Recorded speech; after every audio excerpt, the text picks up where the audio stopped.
那很香哎。可以标签，我都标签挂上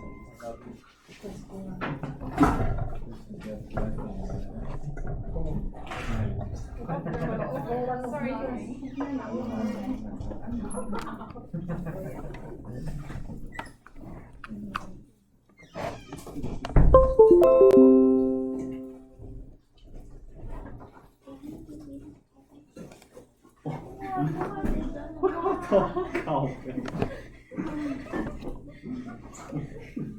我好像专家点受不了了，受不了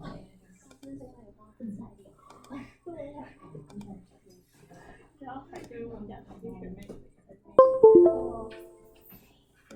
我知道，我到时候跟你学妹看，对啊，我受不了了。我是很喜欢小鹿酱，但是会买一定会类似大概，不然干嘛？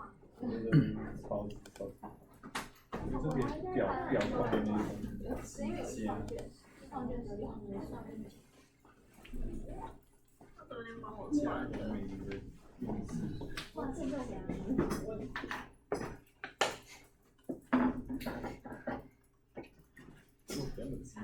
我有没有被人家叫好乖嘛？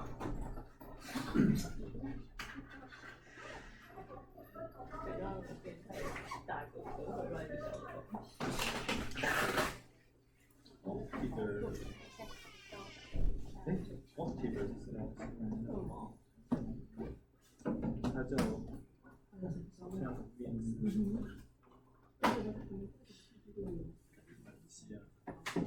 面试。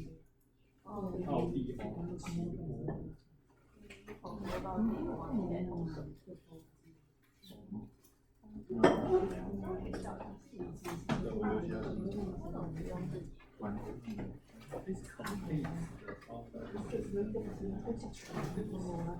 比较好。今天还是那个同学的关系。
干嘛？干嘛？没有。哇，你好凶！屁孩，平常别人的兄弟。我们俩对人很像，不好。善恶是。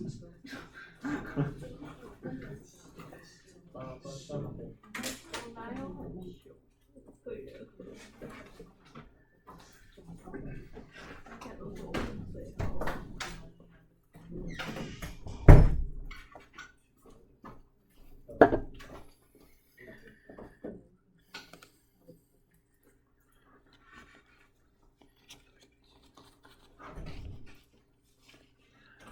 Okay, so let's start today's class. So, I have uploaded a slide. So today we will discuss the problems of back control, and then we will move to another identification strategy called difference design. And also we will discuss the homework one, which help you to practice data. And also, I will let you know how to book the time slot for compulsory office hour 1. in the next week. So next week we don't have class, but we will have compulsory from 1:30 p.m. to 6 p.m. So you will book a slot, like 15 minutes, and I will meet with you individually to discuss your term paper. Okay, but I will give you guideline what kind of thing you need to present or discuss with me later. Okay. So any questions? Okay. So problems of bad control. So from the previous like 2 or 3 lectures, I think you will agree that controlling for additional covariates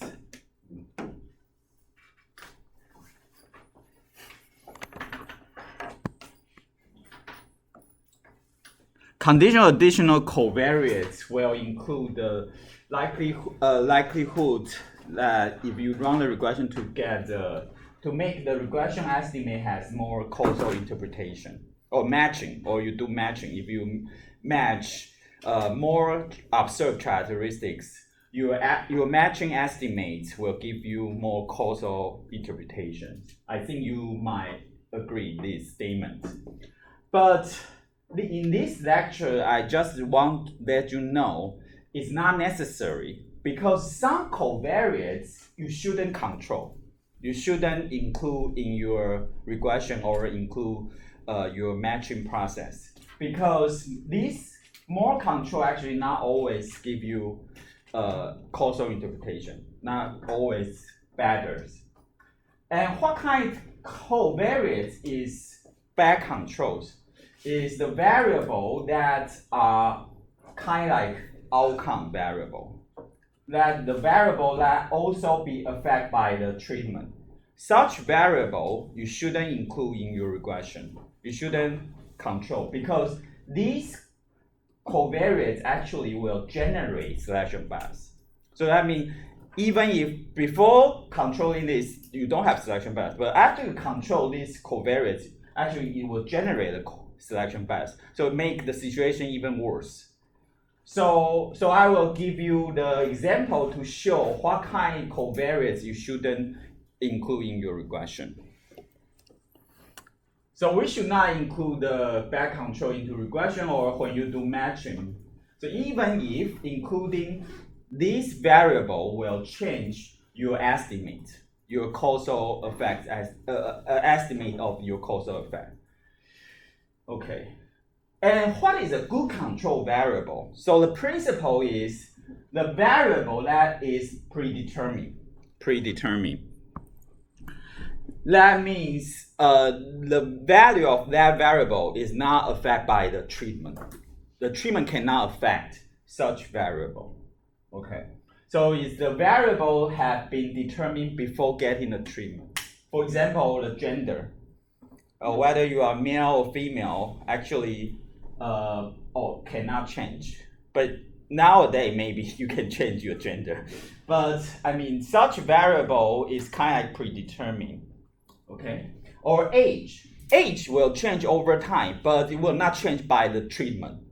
So it's also predetermined. Or your birthplace is basically if your treatment is go to college or not, basically will not affect your birthplace where you get where you born.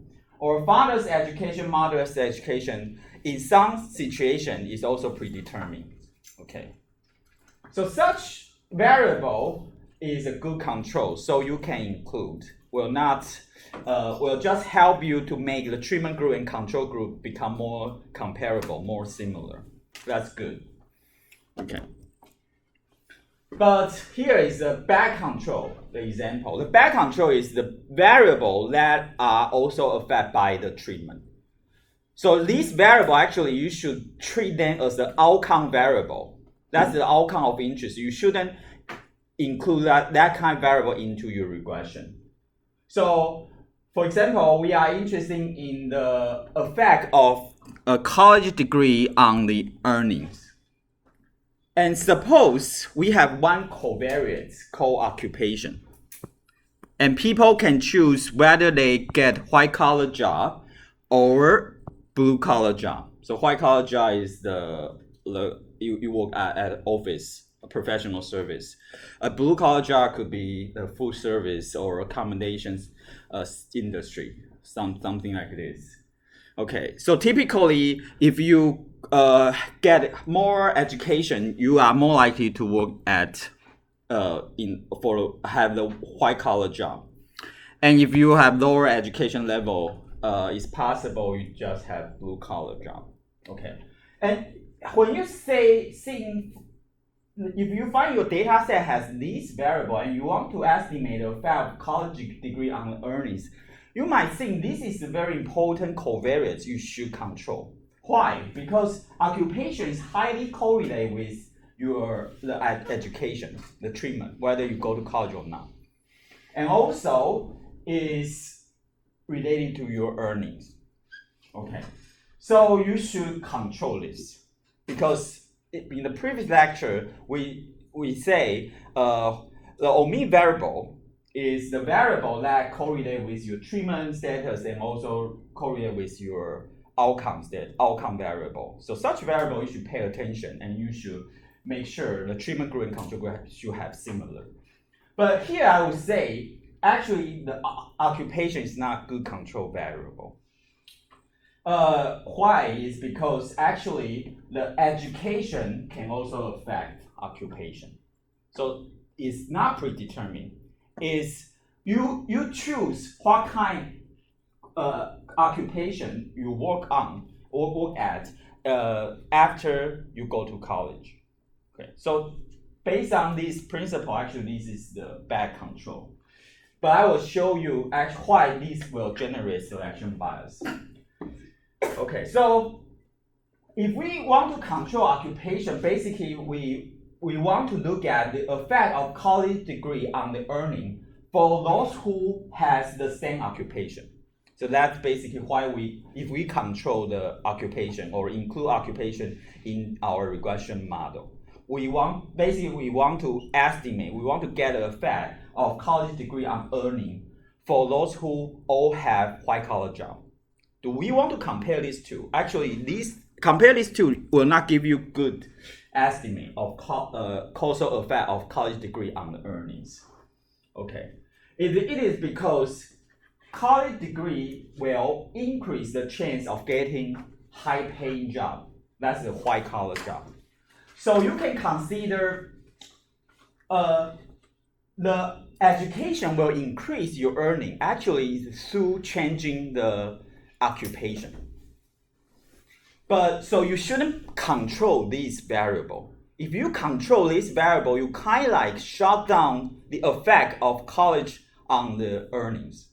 You shut down one channel that college degree can affect your earnings. So if you control the occupation, you will make this effect disappear actually. So that's why I say if the variable are also affected by the treatment, such variable is bad control. So the good control variable is the variable something like this. The X might affect your treatment, but also affect your outcome. Like previously, we suggest like family wealth, family background, your father's education, mother's education. It can affect whether you go to college or not, or your earnings. But here, the occupation is also similar, will correlate with your treatment, but also with your outcome. But actually, it's not like this X variable. It's like this. Another W variable we can suggest. The causal chain is like this. The treatment affects occupation, then affect your outcome. So sounds like this variable correlate with this, but it's not like this type confounding. It's like the treatment affect the occupation, then affect the earning. So, but you want to know the effect of college degree on the earning. If you control your occupation, you kind of like shut down this channel. So you will get underestimate of the college degree on earning. You basically, the estimate you get is college degree affect earning through other channel, maybe through peer effect, through other mechanism, but not through the changing their occupation. So if your causal effect, the effect you want to estimate is the total effect of college degree on the earning. You shouldn't control the occupation or control the variable that is kind of like the channel, the mechanism that make the treatment effect. Okay. So any questions? Okay. So that's the basic intuition of the back controls problems. So that basically say the comparison of earning by college degree status within the same occupation are no longer apple-to-apple comparison. So you can imagine what kind of comparison you try to do when you include the occupation in the regression model or into the matching process. Is you want to compare those who have college degree and also they get a white-collar job with those who do not have college degree, but they also still have white-collar job. You compare these two type individuals and to see how the college degree on the earnings. But you can imagine these people, maybe their ability is lower, so they get college degree, so that's why they can get a high paid job. They can get white collar job. But this guy, maybe like Bill Gates, he didn't need any college degree. He still can earn a lot of money. He still can have the white collar job. So these two type of individual actually is not very similar if you control their occupation type. So it's no longer apple-to-apple comparisons if you control the variable that actually is also kind of like an outcome variable in the situation. So they are very different type of individual. You can imagine they are different ability. Okay. And this is all because whether they can have white collar job or not is their choice. So this choice basically generate a new selection bias, make the bias is even larger. Okay. So any questions? So this is also will have selection bias even if we do randomized control trial. We randomly assign the college degree to each individuals. And then when you compare the treatment group and control group, you compare they have the same occupation. Actually, originally, if you do not control this variable, you won't have selection bias because college degree is randomly assigned. But if you control this, you make the treatment group and control group, they need to have the same the same occupation, all have white collar job. This actually will generate additional selection bias. And that's something I will show you later in the following slides. Okay. Yeah, so the goal, if your goal is, so it depends on your goal. If your goal is try to estimate the total effect of college degree on the earnings, it's a bad idea to control for occupation. But maybe someone want to estimate the effect of college degree on the earning through other channel, except for changing occupation. That you can do that, you can control. But if your goal is try to estimate the total effect of college degree on the earning, you shouldn't control the variable that is kind of like the mechanism that generate the treatment effect.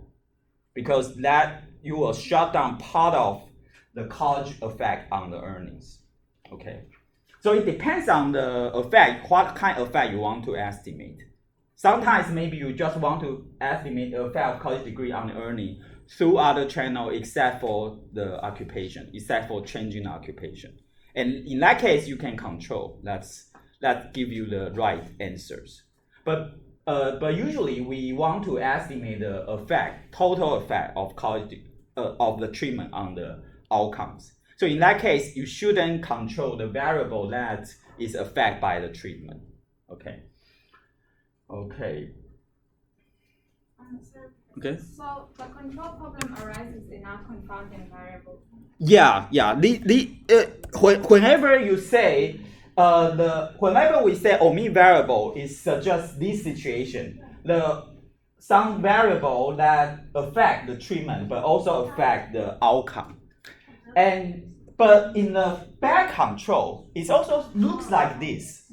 But actually, the causal chain is different. They have some relation with your treatment and also with your outcome. But actually, the path is the treatment affect the back controls and then affect your outcomes. And if you want to know the total effect of your treatment on the outcome, you cannot control this. It will kind of like underestimate this total effect. You just estimate the effect of your treatment on the outcome through other mechanism. Because you fix this. Yeah. So because the W in this case is it endogenous to the model? That has to do with we will call it mediator. It's kind of like in the middle. It's kind of like the outcome. You can say why you go to college will earn more is because you get a white collar job.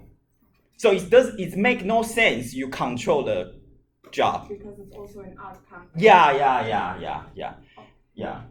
So we call this mediator. So there's a string of literature that's actually is quite popular and actually it's very hard to to develop the tool is called causal inference and mediation analysis. This can help us to. So previously, the causal inference just focused on the treatment and the outcome, but now it's more complicated. We want to know it can affect the outcome through what kind of channel, which mediator contribute the most. But that's another course. And actually, it's also quite frontier. Yeah. So statistician or econometrician, they try to develop more and more tools. Yeah. Okay. So any questions? Okay. So here I give you formal illustration why if you include a back control variable, it will generate the selection bias. So imagine you want to know the effect of the college degree on the earnings.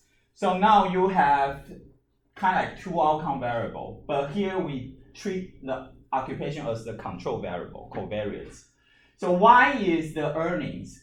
Is observed earnings. So it depends on the treatment status. If you get a treatment, Y1 will be realized. That is the potential earning if you get a college degree will be realized. And if you do not get a college degree, Y0 will be realized. So it depends on your treatment status. And W is the occupation. And W1 means if you get a college degree, there's a potential occupation might be realized. It could be white collar job. It could be also blue collar job. And Y0 is the occupation status if you do not get a college degree. Okay. And it also could be white collar job or blue collar job. Okay. So that's the notation. And the D is the treatment variable, is whether you get a college degree or not. So 1 means you get a college degree. 0 means you do not. Okay. And potential outcome for the earning, that's I just mentioned. Y1 is if you get a college degree, the potential earning. Y0 is opposite. If you do not get a college degree, what's the potential earning? Okay. And W1 is the same I just mentioned. Potential occupation if you get college degree. Y0 is not if you do not get college degree, the potential occupation. And the potential occupation, for each potential occupation, it has two possibilities. One is they get a white collar job, and another is get blue collar job. And Y0, it could be also 1 or 0. If they get white collar job, it's 1. 0 means no blue collar job. It's blue collar job. Okay? And suppose now we can randomly assign the treatment to each individuals. Okay? So it's randomly assigned, randomized control. So we will show that even you randomly assign your treatment, if you control the back control variable, the occupation, originally you don't have selection bias, but if you control the occupation, it will generate additional selection bias. So if the treatment is randomly assigned, basically we can make sure the treatment status is independent of all value of your potential outcome. So it's not because you get a treatment, you have higher potential earning if you go to college, or not go to college, the potential earning is higher. No, everyone are similar, have very similar potential earning and potential occupation. Okay. Can I ask a question? Yeah. So like in this case, you know that using occupation as a bad control. So like in the future, if we're going to do a topic on how could we revise to know whether what we pick the variable is a bad control? Is there any statistical evidence to let us to know if it's a bad control or not? You should know in advance when you run the regression or do matching. Basically, the principle is the covariance shouldn't be affected by the treatment. If you are suspicious, then these variables are affected by the treatment, like occupation is affected by the college degree, whether you get college degree or not, right? Such is the bad control. Okay. And good control is the control variable is not determined by the treatment. It's predetermined. Like age, your age cannot be determined by your college, whether you have college degree or not. Everyone will become older, yeah. Or your gender. A gender possible, maybe you get college degree, you might change your gender. But I mean, such variable is the good control. So you just include the covariance that can be considered good control variable. So any other questions? Oh, okay. So from last week's data set, right, the GDP starting GDP was it's a treatment. But then the other variables was like freedom or something. And then there's all these other variables. But wouldn't the GDP affect all of those? Yeah, that's a good question. I'm not sure whether in their data sets this control variable is measured in like 1960 or 1965, before the initial GDP. I think that's better. If you include such like human capital or freedoms measure after this initial GDP, the year of this initial year, I would say it's bad controls. Yeah, it's definitely this initial GDP can affect these measure and then affect the future's growth rate, and you shouldn't include that variable. Yeah. So you can just simply include the variable that happened before the treatment. That would be should be the good control variables. Just to add on, so if we for our topic, we're doing like something similar to that. So a simple solo growth model would be a better in terms of having good controls, because if you start complicating the model, then it might be. No, but if you additionally control the variable, some human capital measure in the initial year, that's good. Let's make they are more comparable, but you shouldn't include the freedom measure or human capital measure after the initial year, because that should affect by the initial GDP per capita. Yeah, but that's a good question. Okay, so we will have no trouble estimate the causal effect of treatment on the outcome. Just run the regression, the y d beta d I epsilon. We run this regression like this. We basically will get every treatment effect. Since it's randomly assigned the college degree, so those who get college degree, their earning, their other characteristics should be very similar to the control group, those who do not get college degree. So we can directly get every treatment effect. That's you learned a previous class. So we don't have any trouble. So basically, we can estimate the every treatment effect by run the regression like this. Okay. And we will have no trouble if we want to know the causal effect of college degree on your occupation choice. Since the college degree are randomly assigned, it's also made the treatment group and control group are very similar. And also unrelated to their potential occupation. So we can directly get this causal effect. That's fine. But what if we want to know the causal effect of earning, but we think, we should control the occupation. If we run this regression, these actually will generate the selection bias. So it's better you just run this very simple regression. If your treatment is already randomly assigned, you shouldn't control. You can control predetermined variable, good control variable, like father's education, mother's education, but they should be very similar in terms of the between the treatment group and control group if you randomly assign. But add this variable, no hurt. There's it will be better. But if you include such like occupation, it will become worse. So why? So consider basically if you run this regression, your estimate can give you like this.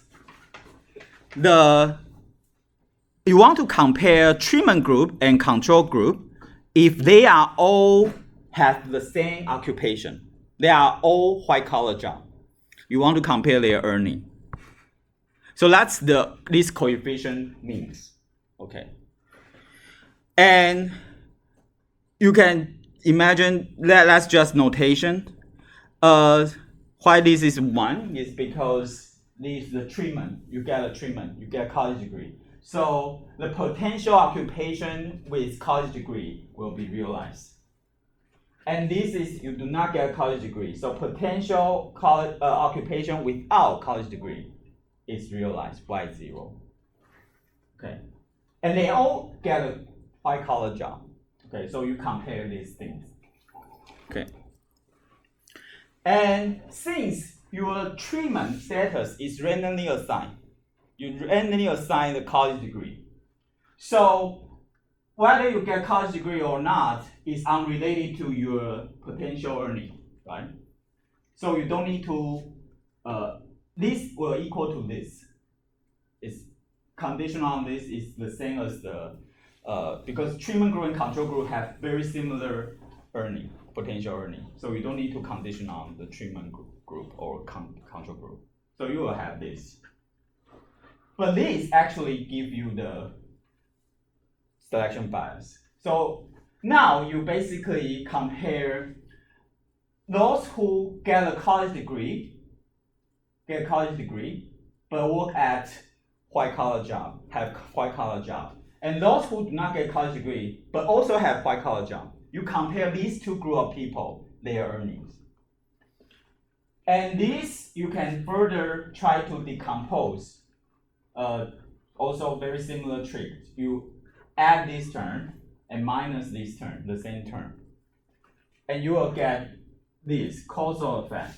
That is, you basically get a causal effect for those who get a college degree and also have white collar job for this group of people.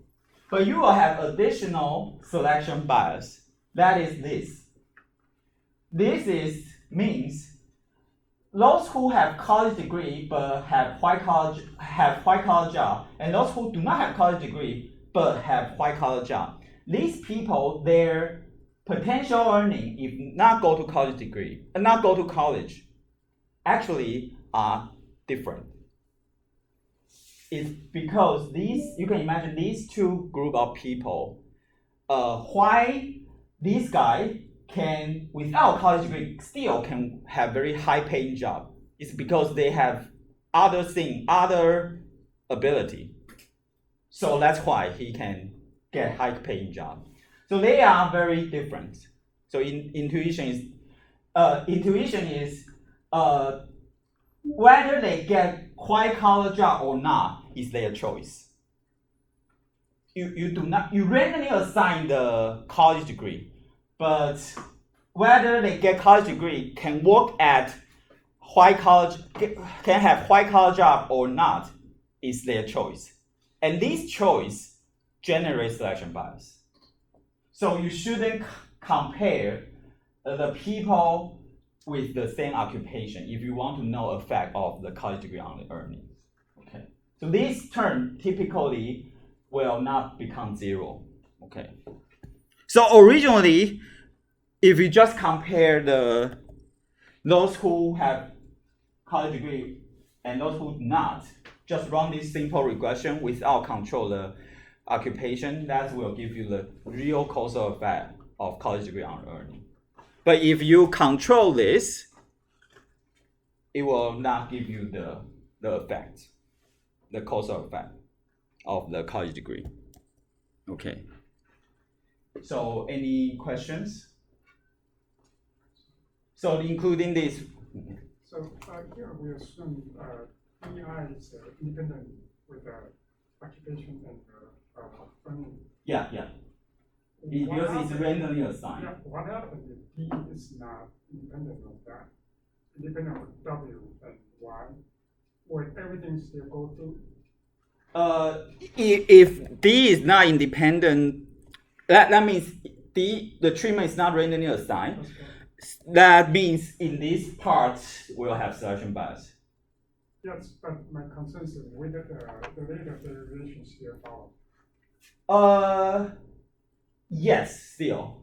It will have selection bias for the treatment and also selection bias generated by the occupation. So you have a lot of selection bias.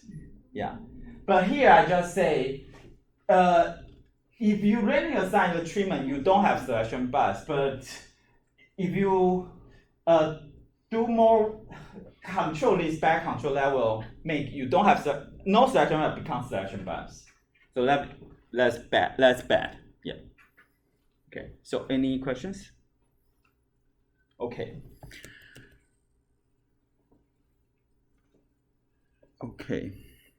So this selection bias, you can imagine is kind of like reflect the fact that college actually changed the composition of the pool of the white collar job workers. Okay.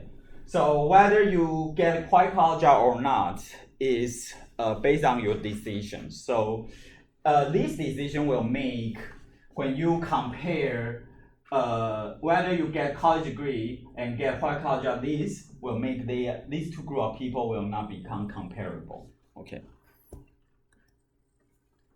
So just summarize, you shouldn't include the covariates that you consider that it might be affected by the treatment. You just include the covariates that is predetermined. That means happen before the treatment or this variable will not affect by the treatment. So just keep this principle. Okay, so far we learned several methods that we call control-based causal inference method. That basically like matching, regression, or causal machine learning. They're all based on the conditional independence assumption. They all think all confounding factors, all selection bias is driven by the observed confounding factors. Okay. So based on this assumption, the goal is we try to make the treatment group and control group, they are very similar in terms of all observed characteristics. Then we can eliminate selection bias by this assumption. So you can use these such methods in a lot of applications because you just control all the good control variables. You just make sure you don't control the bad control. Okay. But even we control all the observed variables, the selection bias still exists due to some unobserved omi variable. So that is the treatment group and control group, they are different, very different in terms of some unobserved characteristics. Even they look similar in some unobserved characteristics. So in that case, this assumption, the selection unobservable or conditional independence assumption, is not really valid. Okay, so we cannot eliminate. So if such thing happen, so but sometimes you have to do this, use this method. You just need to know what kind of assumption you just make. That's enough. So in the following weeks, we will learn several methods. I will call it design-based causal inference. So you can consider the randomized control trial is the design-based. It's based on your research design. Your research design make someone get a treatment exogenously. Someone do not. Okay, and they cannot make the choice. Okay, and there are other several methods is also similar. We call it quasi-experimental methods. Different design, synthetic control method, or regression discontinuity design. And this method usually use some exogenous factors or some institutional background or details that might driven some exogenous change in the treatment variable, in the treatment status, and use this exogenous change, which might unrelated to your other characteristics, both observed or unobserved characteristics. And we use this change to estimate the causal effect. Okay, so that's the following weeks you will learn. Okay, so any questions? But this hard to apply. It depends on the situation. If you have some policy change or you know very detailed institution, you can use this trick to create the situation sounds like experiment. Okay. So it's still a lot of people apply this matching regression or causal machine learning a lot. Okay. But you just need to know their limitation. Okay. Okay.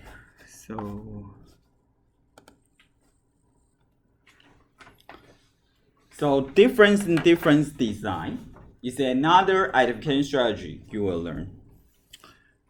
So the main idea of this method is if we can observe group level outcome several times, group level outcome. So treatment group, at least treatment group, control group, several times means at least before and after treatment happens, 2 periods. Then you are be able to use this method to get a causal effect. So they just impose one assumption, and this assumption you can verify. So that's good. So conditional independence assumption is the assumption that is really hard to verify. You don't know whether there's any unobserved or any variable you do not control. You cannot control. But this assumption you will learn can be verified.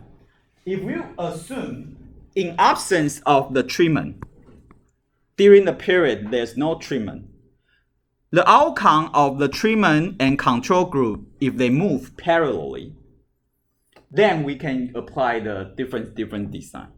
So that means the treatment and control, they move parallelly. So they don't need to have the same mean, the same level. They just need to have the same trend. And you want to know, and you can, if that, any diverse trend after treatment happen, you can think it's a treatment effect. Okay, so we can use this graph, try to let you understand. So why this vertical axis is the outcome, and horizontal axis is time. So we have two periods, before treatment, after treatment. And we have two groups. Treatment group, that means these people get some treatment at this point. And this is control group. And what do I mean they move parallelly in absence of treatment? That is this period. Before the treatment happened, their outcomes trend are very similar. So it's not necessarily need to have the same level. It's good if they have the same level, that's fine. That's better. But if we don't require that, we just need they have some similar trend is enough. So if that, we can use this to estimate the effect of treatment on the outcome for the treatment group. Okay. So the thing we want to know is how does the treatment affect the outcome here for the treatment group? And we want to compare the counterfactual, right? So we don't know whether if the treatment group, if not, they do not get a treatment, whether their outcome is become this or become this, we don't know. And we want to find some good counterfactual that can help us to compare with to get a causal effect. And the difference suggests if the treatment group and control group, they move parallelly before the treatment happens, then we can use control groups, its trend after the treatment happened to represent the counterfactual trend for the treatment group. So that is this. We can use the control group's trend to represent the counterfactual trend if the treatment group do not get a treatment, to construct the counterfactual outcome for the treatment group. Then we just compare treatment group's observed outcome with this construct counterfactual outcome. Then we can get the difference estimates. That's the causal effect. So the gap between this outcome and this counterfactual outcome is the causal effect. And this based on the assumption that the treatment group and control group, they have very similar trend before the treatment. And then we can safely use the control group trend after the treatment happened to represent the counterfactual trend for the treatment group. Okay. So based on this assumption, we can claim that. Okay. So any questions? Okay. So here I give you the very classical example that try to estimate the causal effect of raising minimum wage on employment of low-skilled workers. So this can be considered as one of the first used different methods in the economics. And David Carr won the Nobel Prize last year, and his cause actually should have the chance to get the prize, but he passed away two years ago. Okay, so what is the effect of the increasing minimum wage on employment? That's a very important question. It has a lot of policy debate. In Taiwan, in US, we discuss this a lot. And minimum wage actually only affects certain jobs. That basically is low-skilled workers' job, like the job in the food service or accommodation industry. Typically, their wage is lower, is quite low. So that's why raising minimum wage might affect their wage, and also might affect their employment opportunity. So based on the classical economic model, raising minimum wage might reduce the demand for low-skilled workers. So if you assume the labor market is competitive, increasing the minimum wage is like this. This is labor demand, labor supply, and this is wage. This is the employment. So original equilibrium price and the employment is here. But if you enforce employer has to pay higher than equilibrium price, like minimum wage raised to here. So they don't want to hire so many workers, but based on this price, based on this wage. So they will just lay it off. So based on this simple model, they will predict employment might fall, might decrease. But whether this is true or not in the real world, you need to test. You need to use causal inference to examine this. So that's the research conducted by these two scholars. And I will discuss after the break. Okay.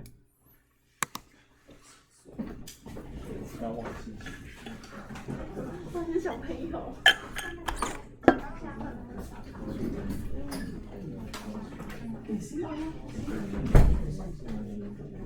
对，我觉得你那个一开始的那个博士生的数量，他就是博士候选人，他就有可能，我不确定你的 treatment 是什么，但是那个 treatment 就是那一的，就是说，对啊，它不会影响到这个数量。对。对啊。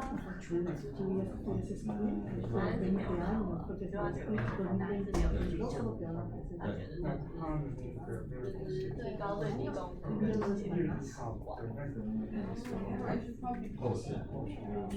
然后 Can we finish this? Isn't she lost like a we finished in our class. We're going to tonight. Oh, sorry. But I should have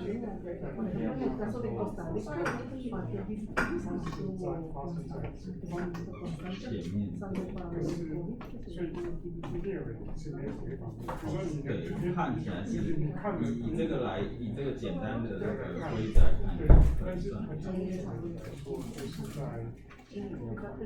跟去年它的对对。那所以呢，成为第二个病院。虽然这个出门是发生在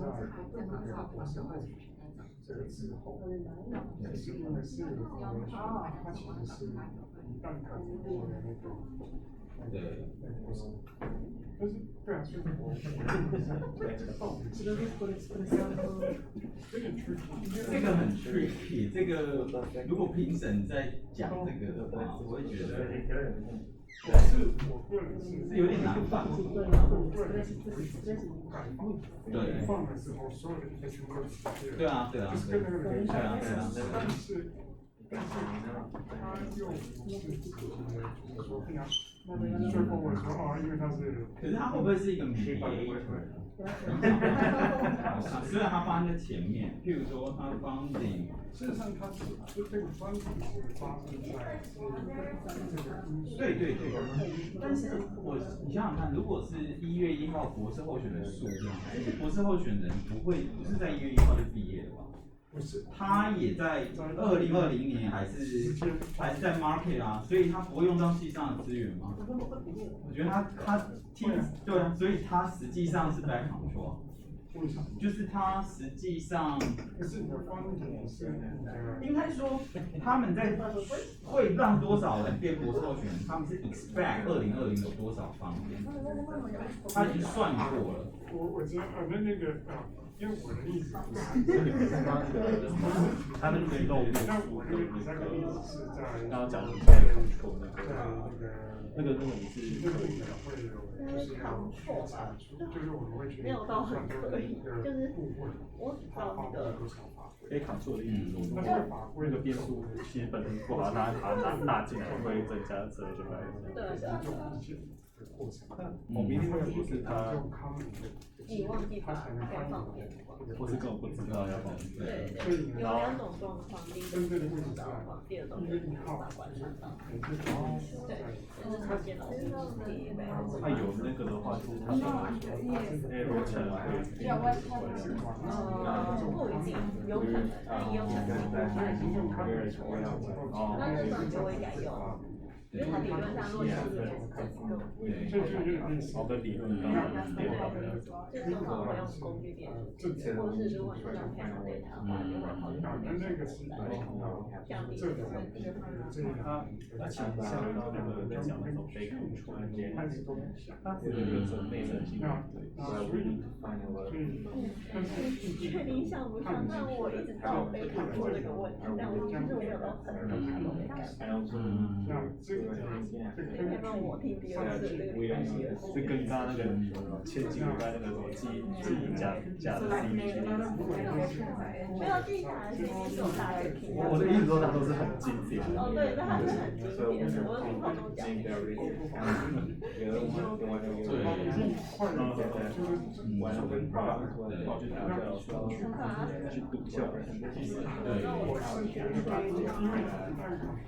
你是想问什么？刚刚我以为是说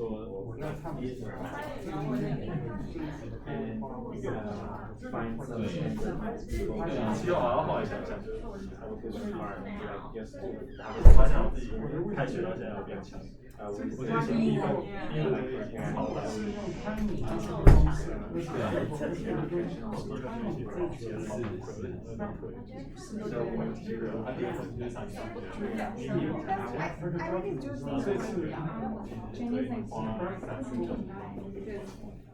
，reference and reference are similar because they all are but I also understand that it's really too big and things become so I don't know.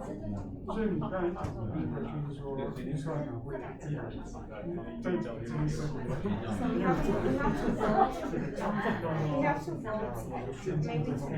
对，可是那个江水就是4年一次，江水那种就4年，所以你们就算是用前年出的，它其实那个就是还是会受到江水还是会变化，会变化，的确会差的，但是呢，它跟它的那个相还是有关系，对，它的变化是对对对，因为你它的会大量的会受到上市的期待，所以等于是说那个东西，所以part of the treatment 还是会影响到你年初的这个东西。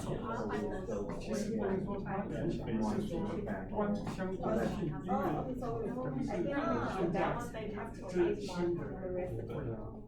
新的新的器材是建模它是逻辑上它不会影响到利率。哦，我懂。但是呢，其实它不是很全新的股票，不是改写的。你是，所以我还是，所以他会觉得它部分才决定了那个。那你这个后2年这个 index 就是有一部分的前2年的这个 index。对，所以你可以说后2年这个 index 有一部分就是应该说前面的 index 有关，但是它就会跟后面的 index 有关，所以它就。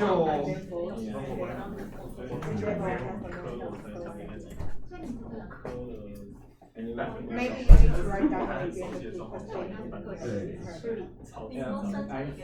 这个我觉得一定有问题，没有办法可以把它讲清楚，去回应那个评审这样子说，要你做这样的。对，然后要会是真的，如果设计的比例上面是什么问题，所以我可以更了解说。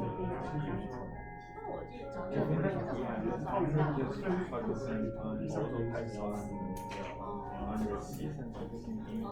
点，就是你讲得出来是一个中介变，听起来有因为最直接就是你不应该碰的中介变，对空中央就是很奇怪。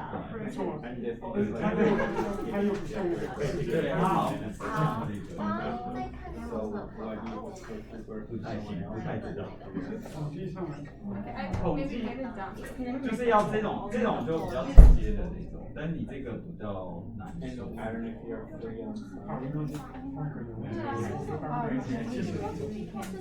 要去说明这个那个在 control， 它是跟那个打发你。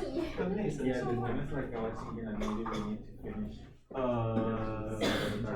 有一点关系啊，就是说你最后是比较都是白领的，但是一个有大学毕业，一个没大学毕 Sunday 业 we all have to be like shooting together. 这个比 I don't want to 较 come 最 to 后 school on 是 Sunday. 到是内生产，因为你本来有没有大学是一定要的，对。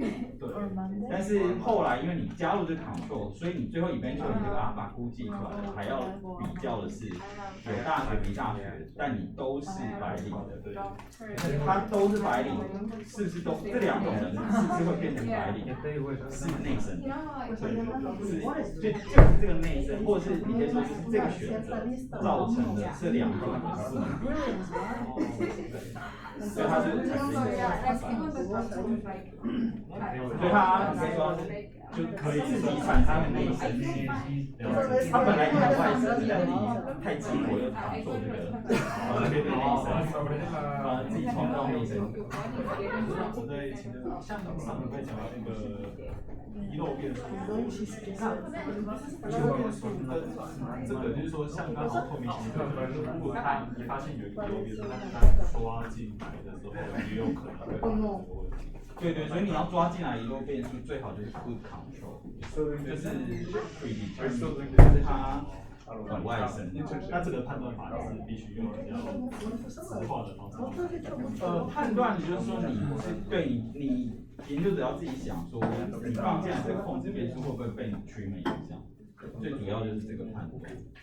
那通常这个变数如果是发生在 treatment 发生以前。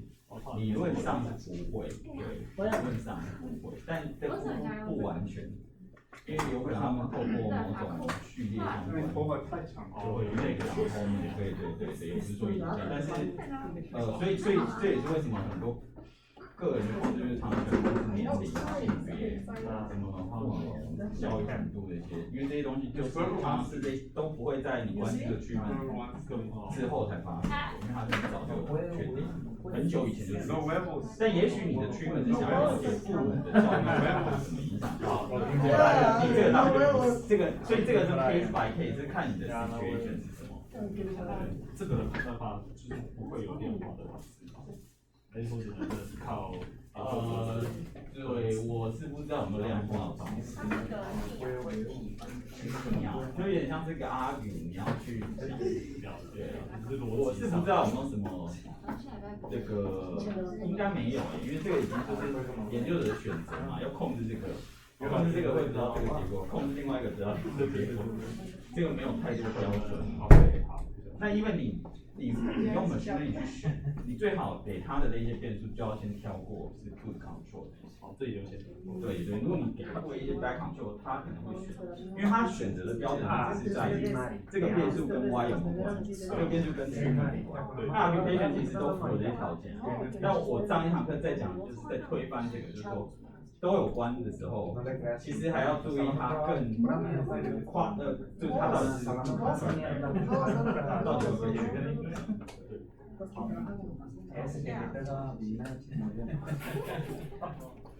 OK。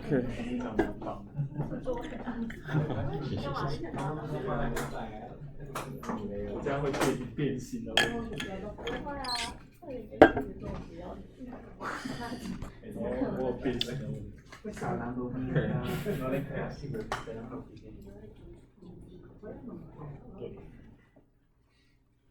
Okay, so let's continue the example. So these two authors, they try to verify whether the minimum wage, the effect of minimum wage on the employment for low-skilled workers using this quant-sci experiment. They basically say, they know the New Jersey will increase their state minimum wage from $4 to $5. So in US, each state can have their own state minimum wage. Okay, and Pennsylvania during that time still keep like $4 US dollars. So they compare in February, February, and it compared February and November New Jersey's employment with the Pennsylvania before and after. So New Jersey is just next to the Pennsylvania, so you can see. So that's why they choose Pennsylvania as the control group, because they might have similar labor market structure. So they survey about 400 fast food stores, because the worker in these stores could be more likely be affected by the minimum wage. So they look at they ask whether their employment level for each store. So basically, they want to examine how does this affect the labor demand for firm. Okay. So how does this, if we want to use different design to analyze, we have two groups. Treatment group is the firm in the New Jersey. Control group is the firm in the Pennsylvania. And we have two periods. Pre-treatment periods, that is February 1992. That's before the minimum wage raising. Post-treatment period, they also conduct another survey in November 1992. Okay, and follow the same firm over these two periods. So we can say YST. S represents state, New Jersey or Pennsylvania. T is time. Pre-treatment period, post-treatment period is the average employment level in the state S at time T. Okay, that's our outcome. So to estimate the effect of minimum wage on employment in New Jersey, we actually want to know the counterfactual. That is, what if New Jersey does not raise the minimum wage to $5?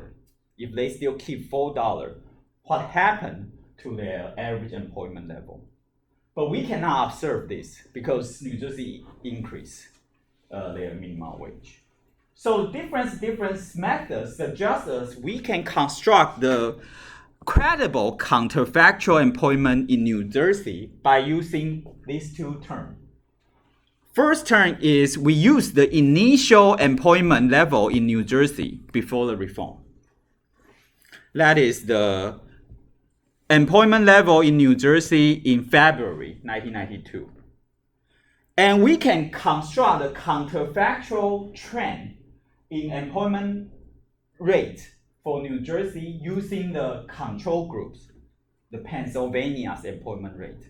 If Pennsylvania and New Jersey, their employment trend are similar before treatment happens. But for this study, they do not verify this.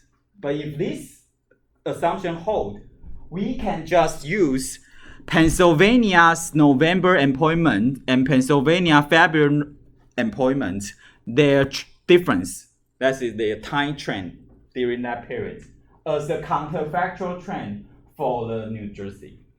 To use this to construct, in absence of raising minimum wage, what's the average employment level in New Jersey? Okay, we can use this. Okay. So New Jersey and Pennsylvania kind of, why would you use a difference and not like a synthetic model? In here, if you think, but synthetic control you will learn later in the next week, the week next. So it's not because it's better, it's just for the... Oh no, for this, for at this moment, 1994, that no one knows synthetic control. Oh, okay. Yeah, this method haven't been invented by the social scientists. That's first reason. And second reason is synthetic control needs other state to construct the synthetic New Jersey. And in their survey, they only conduct 2 states. So it's a bit impossible to do that. Okay. So any questions? Okay. So the different methods suggest we can compare New Jersey's their employment level after the reform with the counterfactual outcomes. And how can we construct the counterfactual outcome? That is the employment level if New Jersey does not raise the minimum wage. We can just use New Jersey's initial employment level plus the trend in control group. That gives you the credible counterfactual outcomes. And if we compare this, you can basically get this estimate. That's called difference estimate, because basically you first calculate the time difference for the treatment group and the time difference for the control group. And you want to, but you cannot just use for the treatment group before and after. You need to also consider other confounding factors that might also happen during that time. So you also need to control group to capture that change. So you need to subtract these other change. So that's why called difference. You calculate each group's time difference and then do additional difference. Try to eliminate the difference. The change is unrelated to your treatment. Okay. So the change in the employment level, which is unrelated to the minimum wage, can be observed by the change in employment level for the in the control group for the Pennsylvania. Okay, so that's the concept of this method. Okay, so any questions? Okay, but the all are based on the Pennsylvania are good control group. If the Pennsylvania does not have the common trend, we will not. This method will be fail.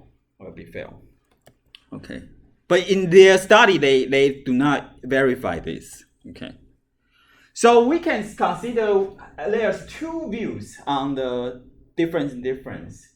First, instead of comparing employment level of New Jersey in February before and after the reform, so this is kind of like in some consulting firm or some industry, they usually do A/B test before and after.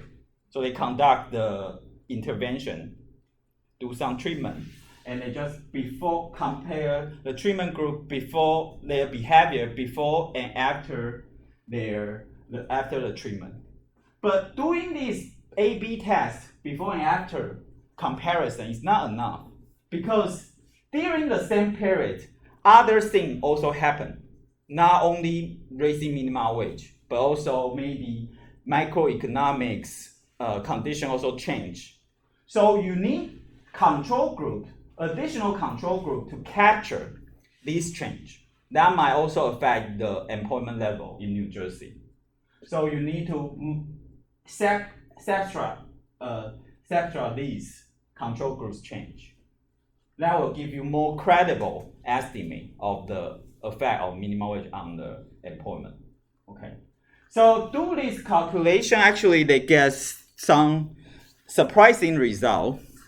So for the New Jersey, they find before the minimum wage, on average, they will hire 20%. And after the minimum wage, the number of hiring increased to 21. So it's a big increase, less than just half people.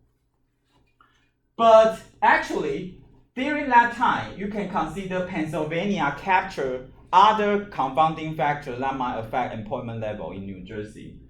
During that time, the Pennsylvania's employment level actually is decreased. Originally, they hired 23 per store, and after the November, but they do not raise the minimum wage, and their employment decreased to 21 people. And this is not due to the minimum wage. So that means during that time, the business cycle or economics condition maybe is bad. So they reduce the hiring, reduce the employment. So compared with this baseline change, actually they get minimum wage actually increase the employment level in New Jersey. So it's contradict to the theory. So later, due to their finding, the economists also developed some new model, try to generate this result that can explain this. So that means maybe the labor market is not comparative, it's monopolistic, or some other assumption will generate such result. Okay. So you can also, from another view, to see the difference. That is, instead compare the treatment group and control group after the reform. You need to consider New Jersey and Pennsylvania, they actually, before the reform, they have some difference. And you need to correct this difference. So that's also, you can rewrite the formula to this formula, just rearrange. Okay. And typically, when you do a difference, you will show this table. Treatment group, control group. Before the reform, before the treatment, after the treatment. And you calculate these 4 average outcome.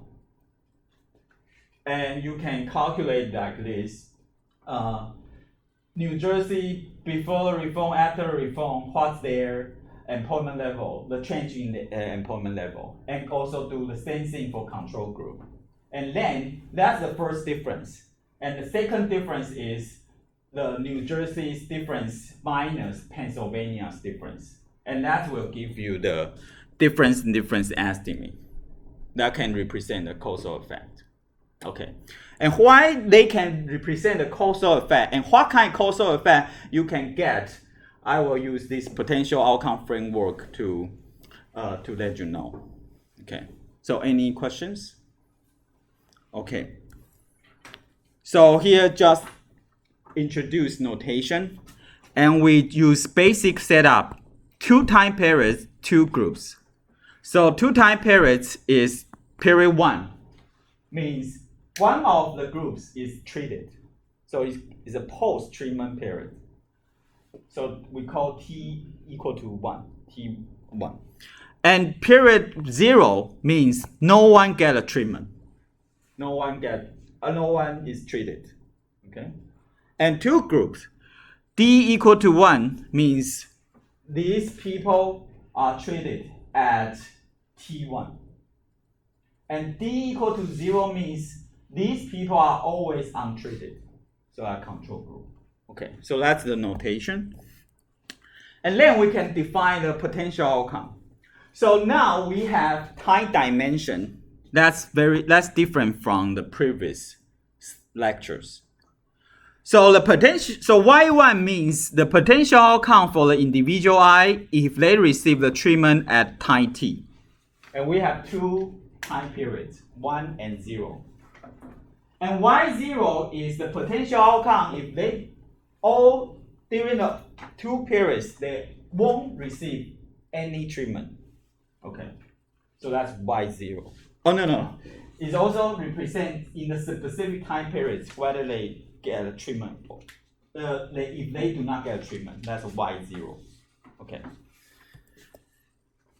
Then we can define the observed outcome. So for the period 0, the pre-treatment period, everyone do not get a treatment.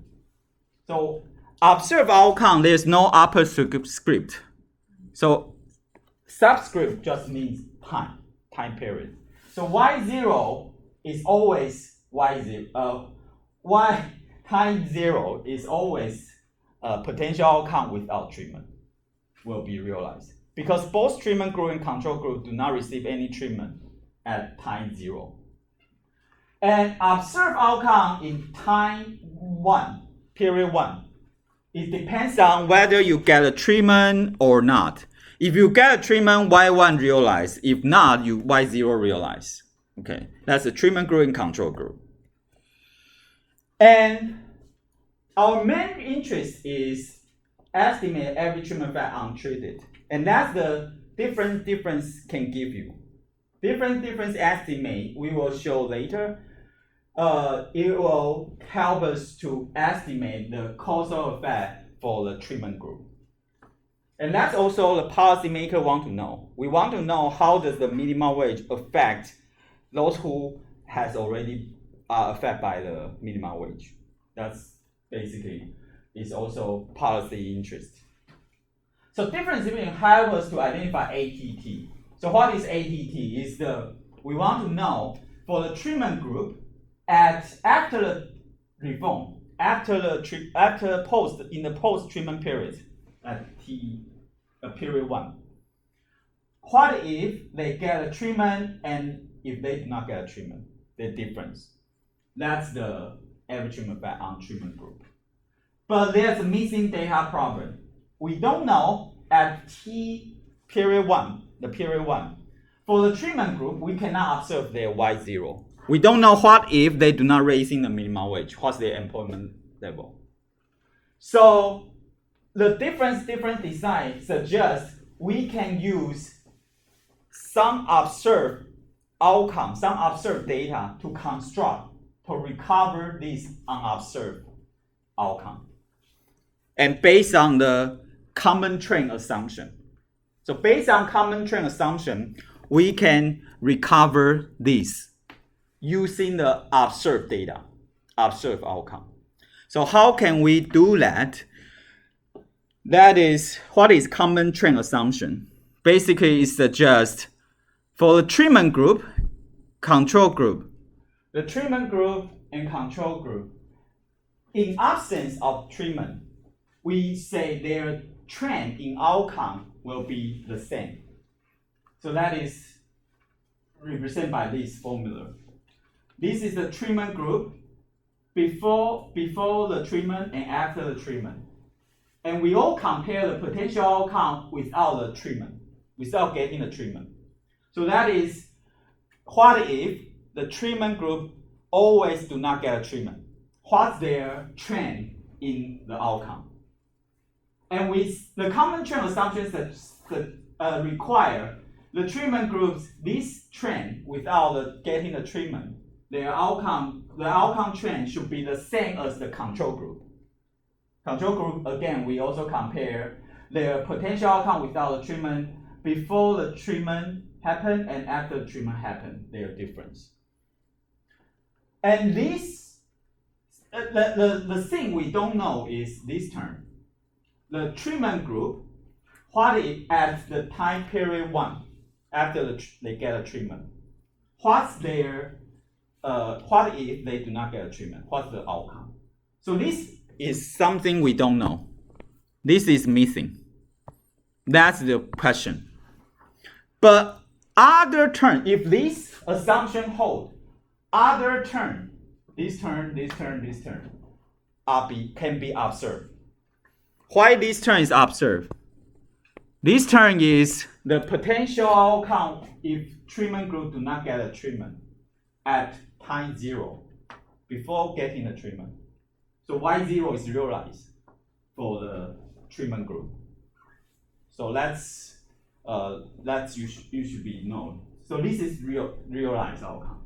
And this also realized because for the control group, they always not get a treatment.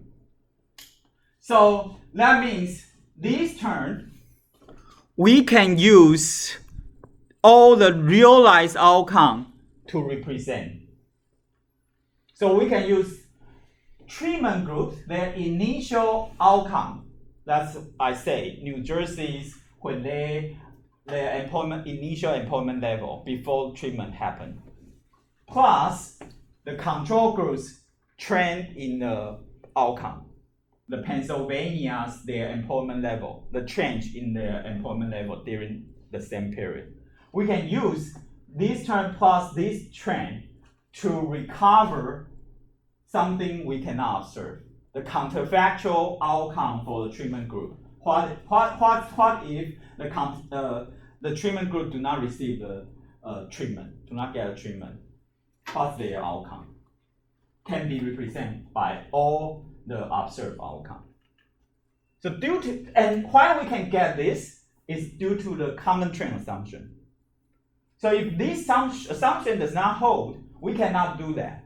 We cannot recover the unobserved outcomes. Okay. But the good things compared with the conditional independence assumption is this assumption we can verify.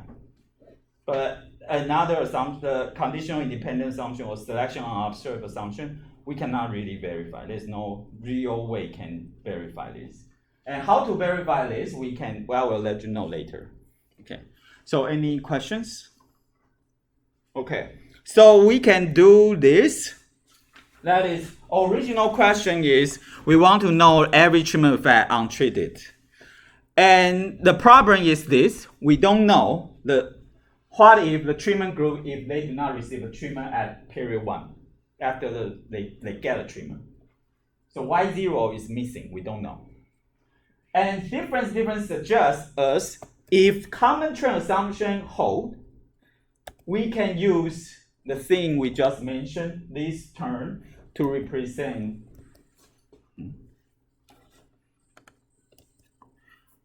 this term to represent this. Okay. So basically you just use the treatment group's initial outcome plus the control group's time training outcome to construct the counterfactual for the treatment group. What if they do not receive treatment after treatment happened? And do some rearrange actually is the difference estimate we just mentioned. So you just need to calculate the treatment group before and their outcome before and after the treatment happened. And calculate for treatment group and control group, these two difference. And do an additional difference again, you will get the difference estimate. And this estimate is equal to the every treatment effect untreated. Okay. So you can get this. Okay. And that's from using the graph is basically say that is the goal is you want to compare the treatment group's observed outcome with the counterfactual outcome. So counterfactual outcome could be this or this. You don't know. You don't know. But difference suggests you can do this if the treatment group, if you have control group, and you also find the treatment group and control group, they move parallelly before treatment happen. Then you can use treatment groups, their initial outcome. That is something I say here, initial outcome. Plus control groups, their time trend. The difference during these two periods.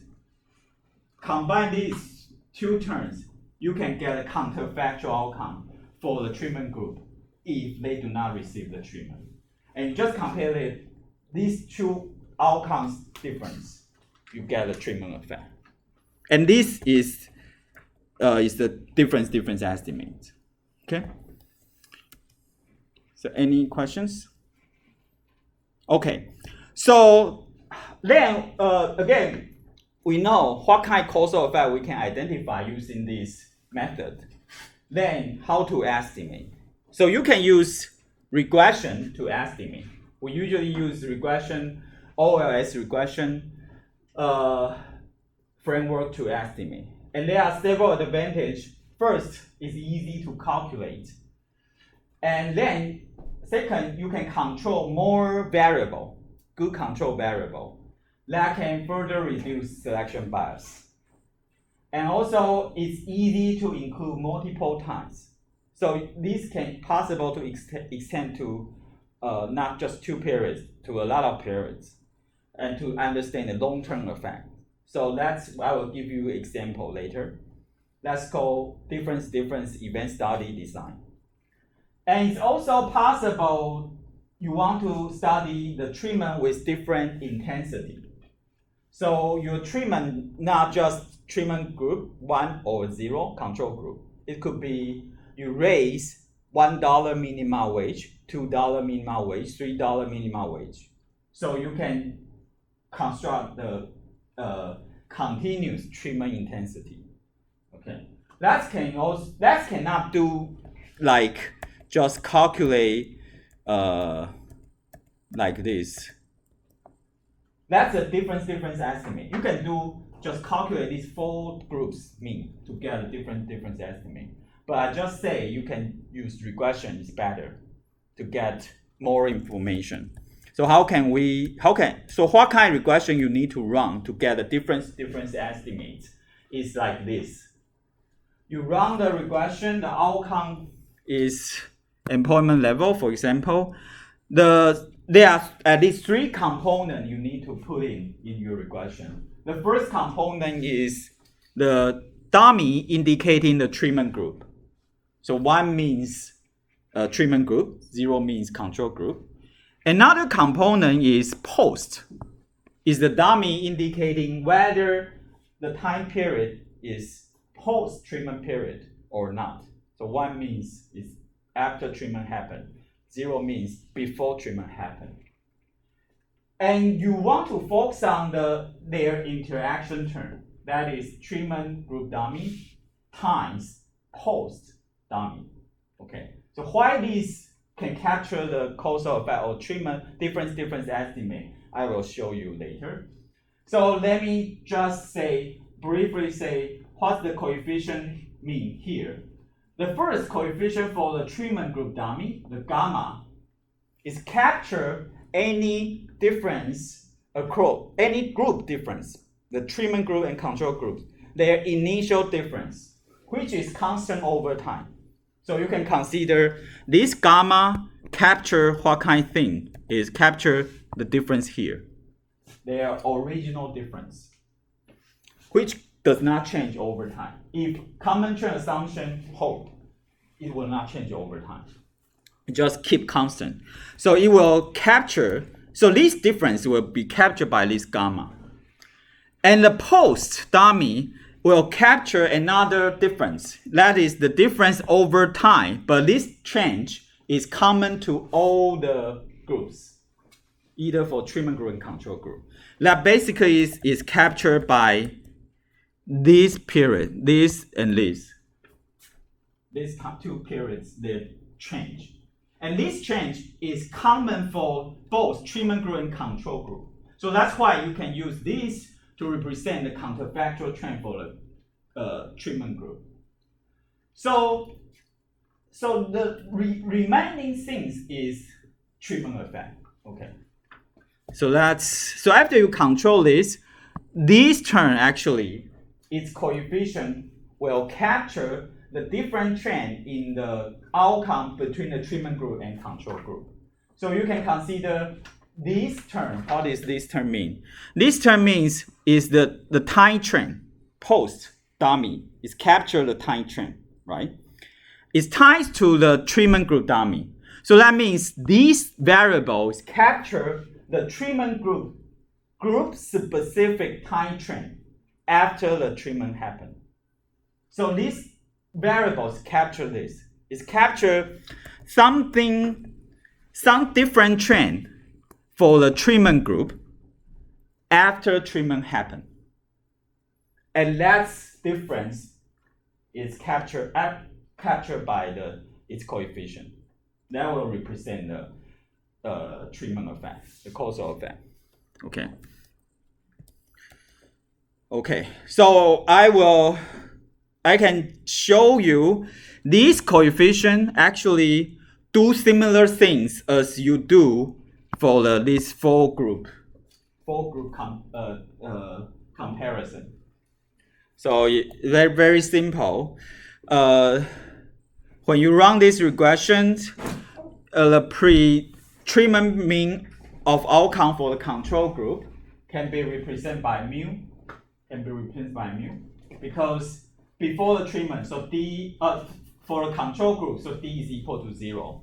And before the treatment, so post is 0. So this is 0, this is 0, this is also 0. So it's mu. Okay? And post-treatment mean of outcome for the control group is just post is equal to 1. And treatment control group, this is 0. So it's mu plus delta. And very similar for treatment group, before the treatment and after the treatment, you will get the same term, this term, just very simple. And I just say this actually capture the treatment group, their time difference compared with the time difference for the control group. You do very similar algebra. You compare the treatment group, their average outcome after the treatment happened with those before the treatment happened. So their difference, you get this term. And for control group, you also do similar things. You get this term. But you need to additionally minus control group's time difference because you also have the term that is unrelated to your treatment, is just captured by the control group, is the common confounding factor that affect the outcome. So you need to do additional difference to eliminate this. So you will get the coefficient, different coefficient. That will be captured by, when you run this regression, just focus on this interaction turns its coefficient. This will give you the causal effect, the difference estimate. And we prove under the common trend assumption, these coefficient can represent the causal effect on the treatment group. Okay. So any questions? Okay, so to help you to understand in practice how we do that, I give you the example for this data. So you can download the do file to go to my website, the link, and do. So you will find there's the do file called DID, and you can also download the data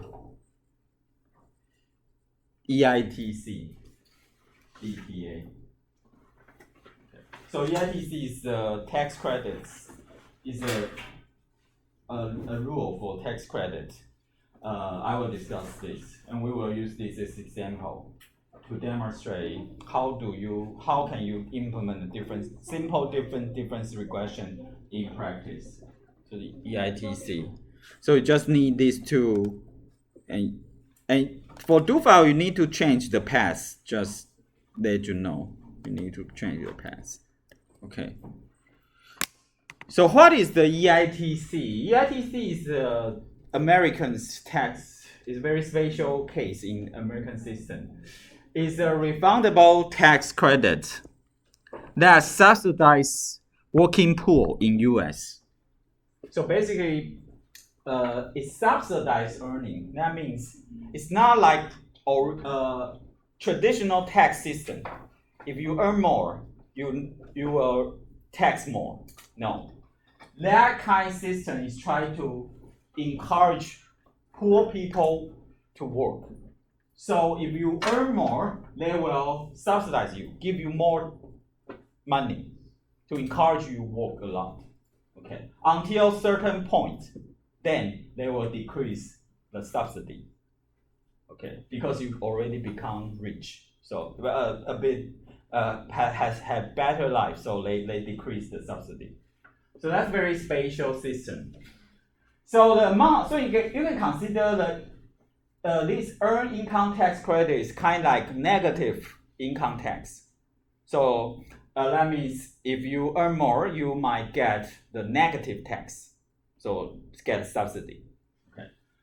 And the amount of the cash transfer, amount of the tax credit depends on the number of children and previous year's earnings. Okay. So you can consider like this. It depends. The y-axis is the cash transfer or EITC amount, EITC tax credit.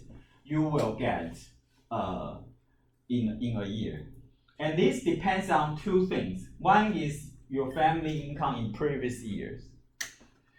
Another is the number of children and also your marital status. Okay. But most depends on your children. The marital status has little influence. Okay. So if you have one children, maximum you can get of the tax credit is $2,500 US. And if you have two children, it's around, you can around get 5,000.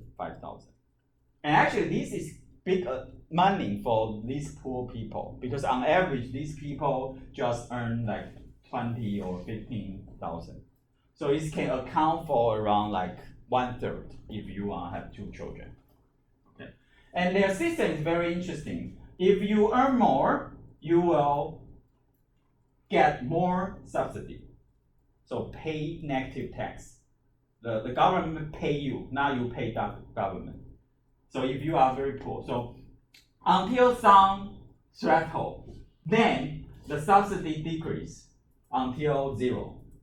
Because now you already become kind of middle class, so government do not need to encourage you to work.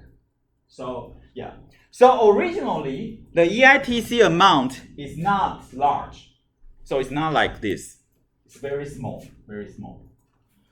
But 1994, the EITC amount had large increase for those who have children. So originally, those, no matter you have children or not, you get very small EITC, like here. But after 1994, depends on how many children you have, you will have much larger EITC. You will receive much larger tax credit. Depends on whether you have one children or two children. If you have more children, you get more. Okay. So this author want to know, how does this affect labor supply? Oh, that means you will expect, since if you work more, you can get more tax credit. So this reform basically will encourage people who has children to work more, to earn more. So we will expect their labor supply will increase. Okay. So here, due to this institutional background, so that's typical difference design. You should know that you need to figure out what the content of the institution or the reform, and that can help you to construct the treatment group and control group. So the treatment group, based on the reform, is those who have at least one children, because they receive much more EITC, much more tax credit after 1994. And control group is those who do not have children, because they receive the very similar amount of EITC after the 1994. So they basically compare these two groups, before and after 1994. Okay, so 2 period, 2 group. So D is those who have at least one children, and 0 means you don't have children, you are control group. And post, again, is whether you are observed after 1994 or before 1994. So 1 means individual was observed after 1994, 0 means before. Okay, and the key variable is the treatment variable times post variable. It's captured whether individual was affected by the EITC, 1994 EITC, because they have children and also have observed after 1994. So they receive much larger EITC amount compared to the control group. And this interaction term will capture the difference in time trend between the treatment group and control group for their labor supply. Okay. So how can we construct using this data? You need to generate the 3 key variables for the difference analysis. First, you need to generate a dummy variable for treatment group. So in this case is whether you have children or not. The children is bigger than. So you can open the data set. They have several.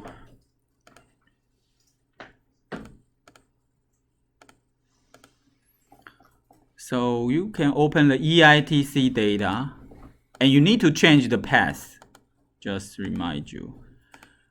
And you can open, and it will show several variables. And one important variable is the children, the number of children. So if you have more than one children, including one, you are in the treatment group. And if you just no children, you are in the control group. And also earning is their outcome. Is the outcome variable major labor supply. And also year is also important. Before 1994 or after 1994 or before 1994. Okay. So you will use this variable to define post dummy. And others just the control variable like age, education.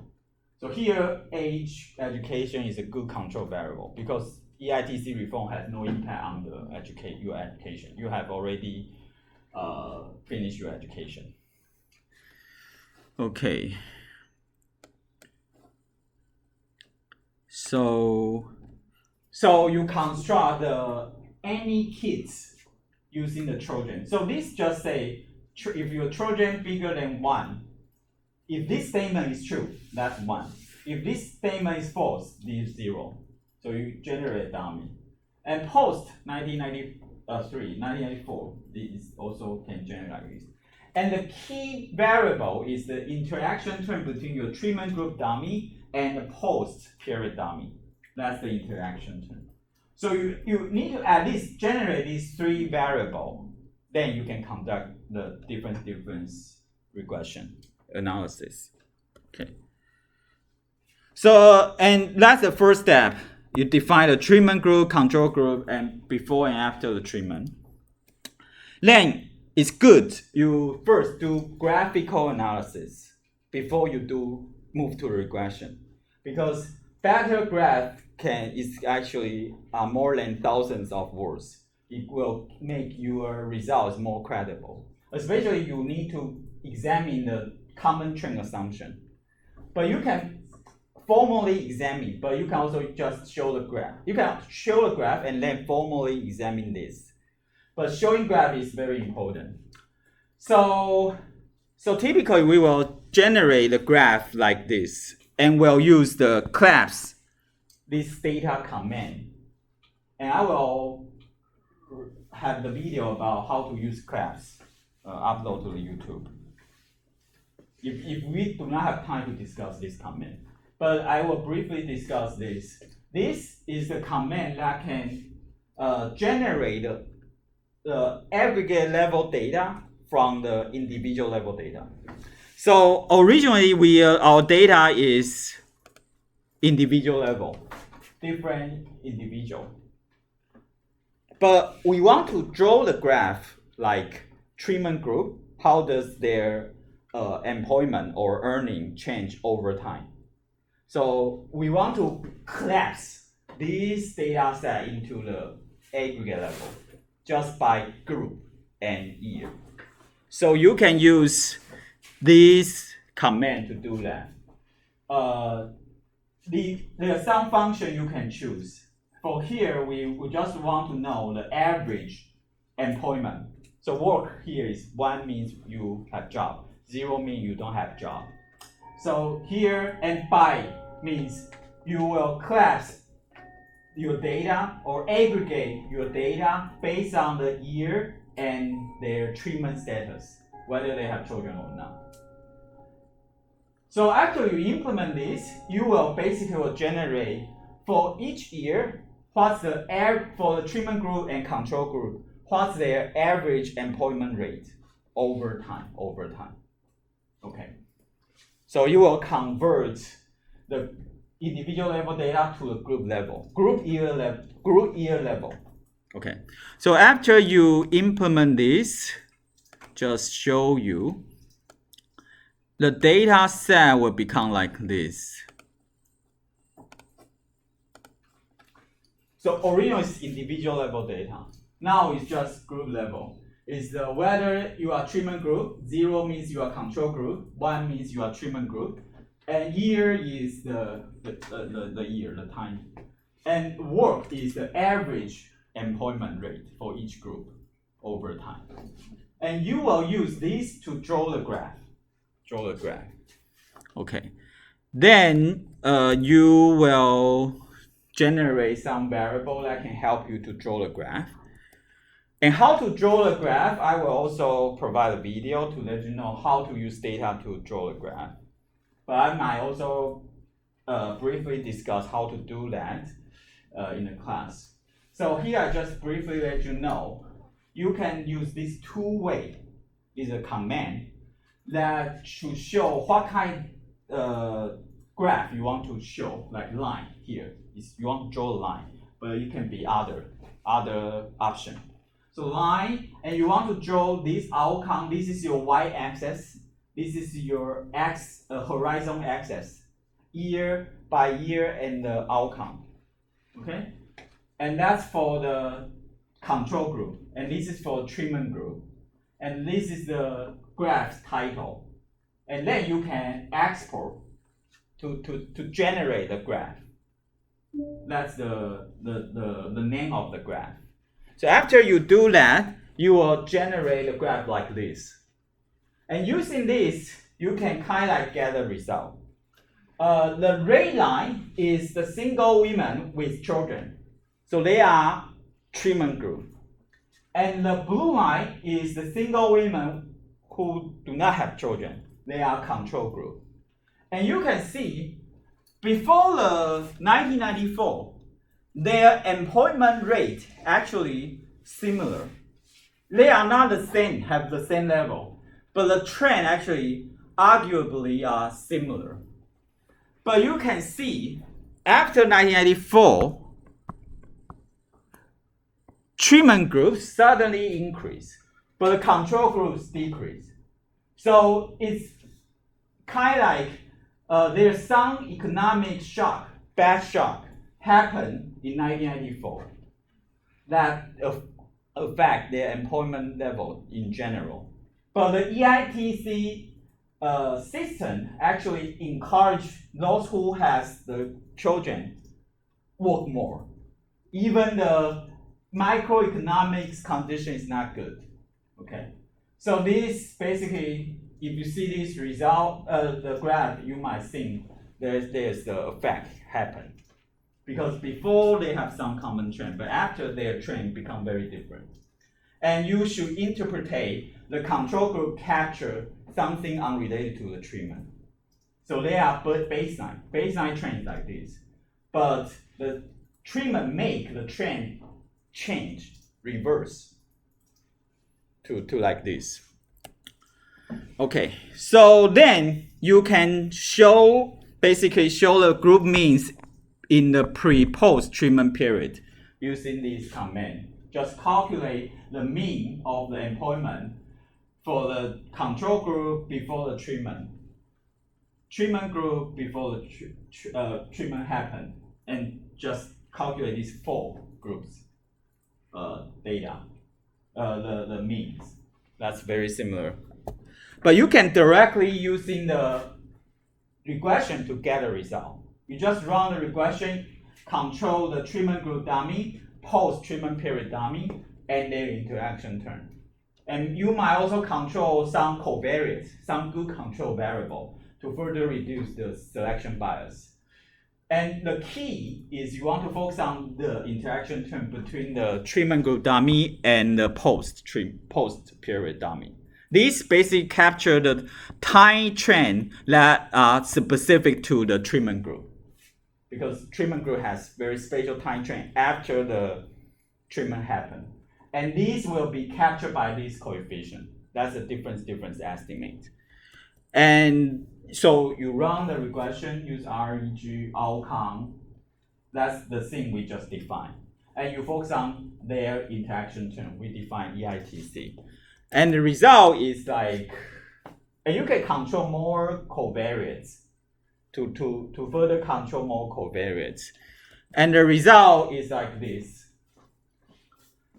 The thing you want to focus on is the EITC variable. That is the treatment group dummy times post dummy. And this basically is consistent with the graph evidence. The employment rate increased by 4 percentage points. And this is significant. The p-value is 2.7 and the p-value is smaller than 5%. So that means we can safely reject the null hypothesis. Null hypothesis is no effect. Okay, so that is the thing. And other just for the control these covariates. Okay. Okay. So does it not matter that like the post 93 is not significant? Yeah, that's you don't care because post 93 just capture the control group's trend. And it's not it's minus. So basically it's captured like this. This downward trend. But it's not significant. But this trend you don't care. It's just for the compare with the treatment. You want to know whether the treatment group's trend is very, very different from the baseline trend. Yeah. But you need to control this to make sure your causal effect here estimate is correct. So in causal inference, actually, other covariates we don't really care about. We just focus on the causal estimate. Others just make the causal estimate can have better causal interpretation. Okay. So typically, your term paper should just focus on one specific treatment, its impact. Okay, that's typical case. We just focus on this. Other just covariates. Okay. And you can further try to persuade your reader this is real represented by the EITC effect by doing this, like the treatment effect by treatment intensity. Because due to the reform, if you have more children, you will receive more tax credit. So 2 children may have larger impact. 1 child compared with 1 children. So you can interact with 1 kid with this post dummy and 2 kids dummy with post dummy and run another regression. And you want to focus on the EITC1 and EITC2. And you will get a result like this. You want to focus on this. 1 children's dummy times post dummy and 2 children. And you find your result actually driven by those who have the 2 children, because they receive much more tax credit, much more subsidy. If you just receive little, you have some positive impact, but it's not very significant. Okay, and so this further makes sense. Say, your estimate could be due to the EITC. Okay, and finally, you can examine the common trend. And I will discuss this in detail in the later class, in the next class, by doing interact with your treatment group dummy with your ear dummy. And how to do this, I have the record video. You should know this symbol, but you will practice when you do your homework. This symbol means you will generate the interaction term between the ear and kids. This dummy, these 2 dummy. So the thing you will generate is you create an ear dummy and any kid, the treatment group dummy, and their interaction term. But you focus on the interaction term because interaction terms represent the treatment groups, their their outcomes trend over each year compared with the baseline year, 1991. And you will find before 1994, the results are all insignificant. So that means before 1994, the treatment group and control group, their trend difference there's no trend difference. Their trend have very similar. But after 1994, 1995, and 1996, they become significant, positive increase. Okay, so that's one way, but we will discuss this later. Using another example. And also you can do some placebo test. Try to persuade your reader you really get a causal effect. That is, you use the timing, the data before the treatment. Like for example, 1994, the year before 1994. And you arbitrarily choose 1 year, there's the treatment year. But actually nothing happened in that year. For example, 1992 is a fake year, fake treatment year. And run the same difference in difference using the pre-treatment data and choose a placebo year, whatever year as the treatment year. And you hope you don't find any significant treatment effect. So in this case, you focus on this placebo year times treatment dummy, you get no effect. So basically that makes sense if you look at the graph. It suggests you conduct the difference before the 1994. You just use this data and you choose 1992 as the fake treatment happened, before and after. So if you look at the graph, actually the time trend are very similar. So you don't find anything for the result. And let's also further persuade something happened here. Okay. So before the treatment, before 1994, the trend are comparable. Okay. So any questions? Okay, if not, we can have the break.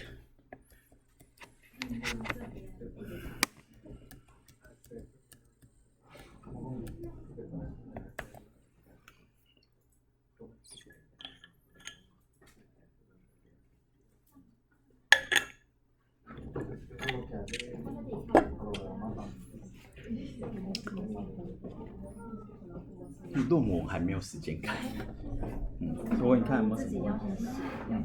但是我最近想到一个问题，是我在写并就是开始写那个比较，就是前半部的叙述性统计。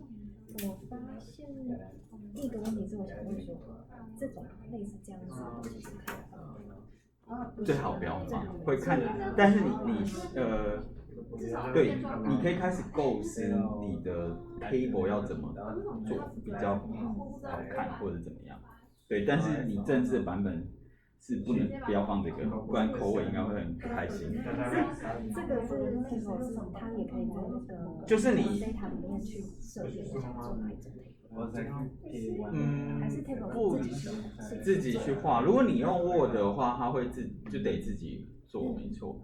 那有另外一种软体叫 LaTeX， 它非常帮你 generate 一个像 table 的东西，不过那是另外一种排版的问题。也不算难学啦，但是就不是用 Word 就是了。对，那 Word 的话就是一般你产生 table 的做法，就是你把它做，就是画表格，然后填数字，就这样。就是像平常自己在做表格。对，但是好像对，有可能你做 Excel 也会有蛮漂亮的表，你也可以把它，我不知道是不是可以跟 Word 合并，也可以这样子。那你说的没有错 ，Data 有指令可以再跑自动产生 table， 可是这个通常都是 regression 啊。比较有用，因为你这个只是一个叙述统计，没有太多数字，你其实你就看你要怎么做一个，对，但确实就是不要直接用这种当图这样子。好，那下面这些我也会去再自己做表格。对，你可以想想看表格要怎么设计，就是它不是应该也不是说这边所有资讯都要在里面，不过这你要看你自己想。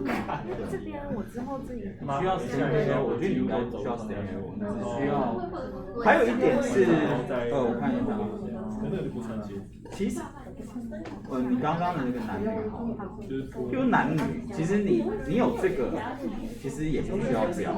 对，你要嘛就是这个图上面其实是可以放字的，放可以放数字，不过这个就是要知道一下 data 的指令。的放数字直接上面，或者是在内文提这个数字，就不用再做表，因为你这边已经有图就够了。对。这边我发现它是中。对，你要把它变成。对，你要把它改成英文，怎么改就是要用 label， 你 label 就要，因为它原始的 label 就是男跟女，你要把它改 label 成female male。那怎么改 label？ 我的 video 有写，然后你作业也会需要用到这个，所以你自然就会知道。好，那我要先立刻改这个。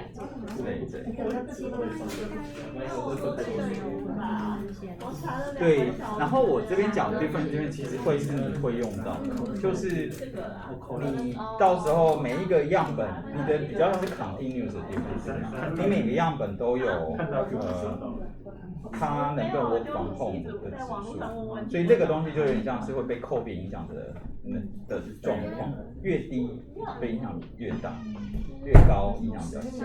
譬如说这样，这是一个，或者是再简单一点，你也可以分可以 work from home 或不可以 work from home 0跟1，那就会很容易就套到我们刚刚讲的那个 difference， 然后等于就是2020、2021之后，就是这个之后。就是被 COVID 影响，之前就是 pre， 然后跟刚刚讲那个类似 treatment group 当教程。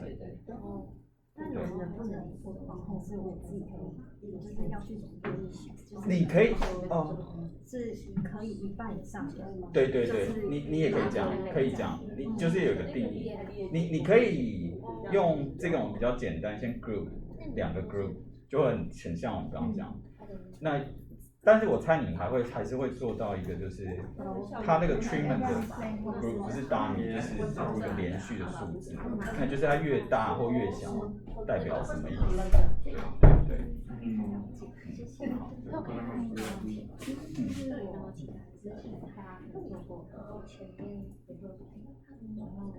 Oh, sure, no problem. So nice and light.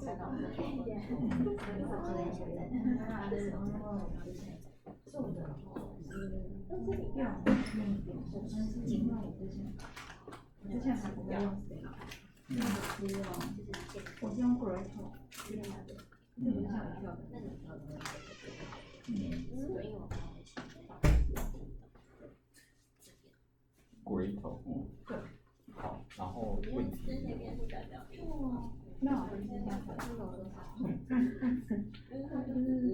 对，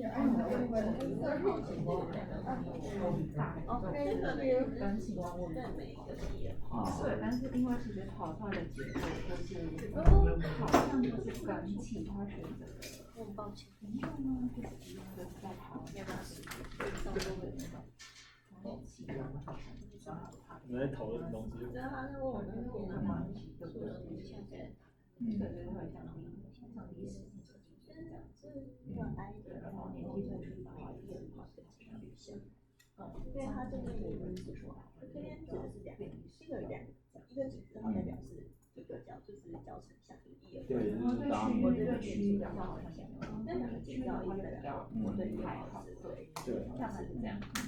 然后还有2个角色。对，但你的主要关系的 treatment 是什么？那如果是3个的话，就是那 I 点你说是加一个风险高低。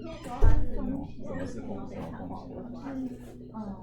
那你如果是像这种，就是你是会降低它的水温，对对对对，但你们要关注哪一个主要的变数？会导致它使用意愿改变。固定效果，就至少在 COSO 这边主要会关心某一个特定的变数，那其他的就是控制而已。但是我之前好像它是跟 Panel 在打关系。对对，比较没有考虑到这个 data。对对对，有一些就是看那种决定因素啊或者什么的，他就不是特别关心哪一个的影响。对。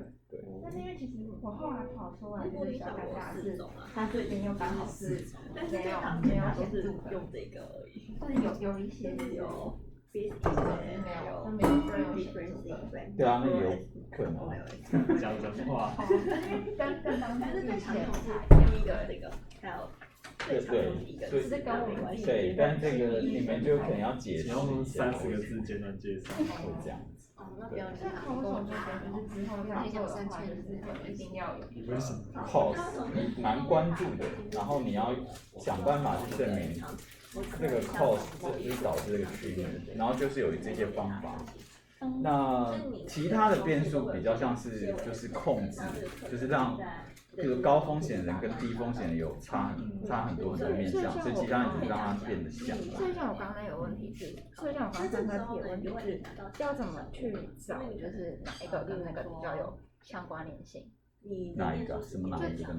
就是像你刚刚上课提说不应该选 occupation， 然后应该是要选 education。对，所以跟它比较相关。那个就是看你的 treatment 是什么，看你的 treatment 是什么，就是你这个 treatment 不可以影响到你的 covariance。covariance 不是，就是那个控制变数啊 ，covariance，不 control variable。找这个效果。这就是自己就是要先知道自己的 control variable 是什么，然后知道自己的 treatment 是什么。对，你一定要有个 treatment， 你至少要有 treatment。对，这整个分析都会关系的。这跟有一些有一些学科实证研究不像，对，有些学科实证研究似乎就是在看关联性啊，对，或者这个对，它比较没有在管那个因果关系。所以如果之后找老师指导的话，就是要做保守嘛。对啊，我是最好是，因为这样比较有意思。好，了解。那题目的话就是随意嘛，随便啊，对自己有兴趣。然后就是要知道 treatment 跟对 control 对，这个也是接下来 compulsory overloading 会知道的，会跟你们说的。我待会会讲。所以像刚刚老师把那个就是还让他们教化之后，这样子不会有攻击性的觉悟，这其实还好。不会，这不会有共享，他们不会有共享。所以通常你在考会不会什么情况下会比较有共享性？其实就是这个变数跟那个变数是它的几倍而已。比如说我一个变数只是另外一个变数有5倍大，这2个变数一定有贡献。对，我是1的时候你就是5，我是2的时候你就是10，这个就一样的变数的意思。这不是像教会处讲，就是只要是跑回归或者是线性回归或是逻辑式回归就一定会有关系。不是，对，好，不会，OK。搞跟智障。我不要后面讲后面感觉好难。好深可以。它是一个拿来可以来检查。Okay, so the key assumption of the different design is common trend assumption.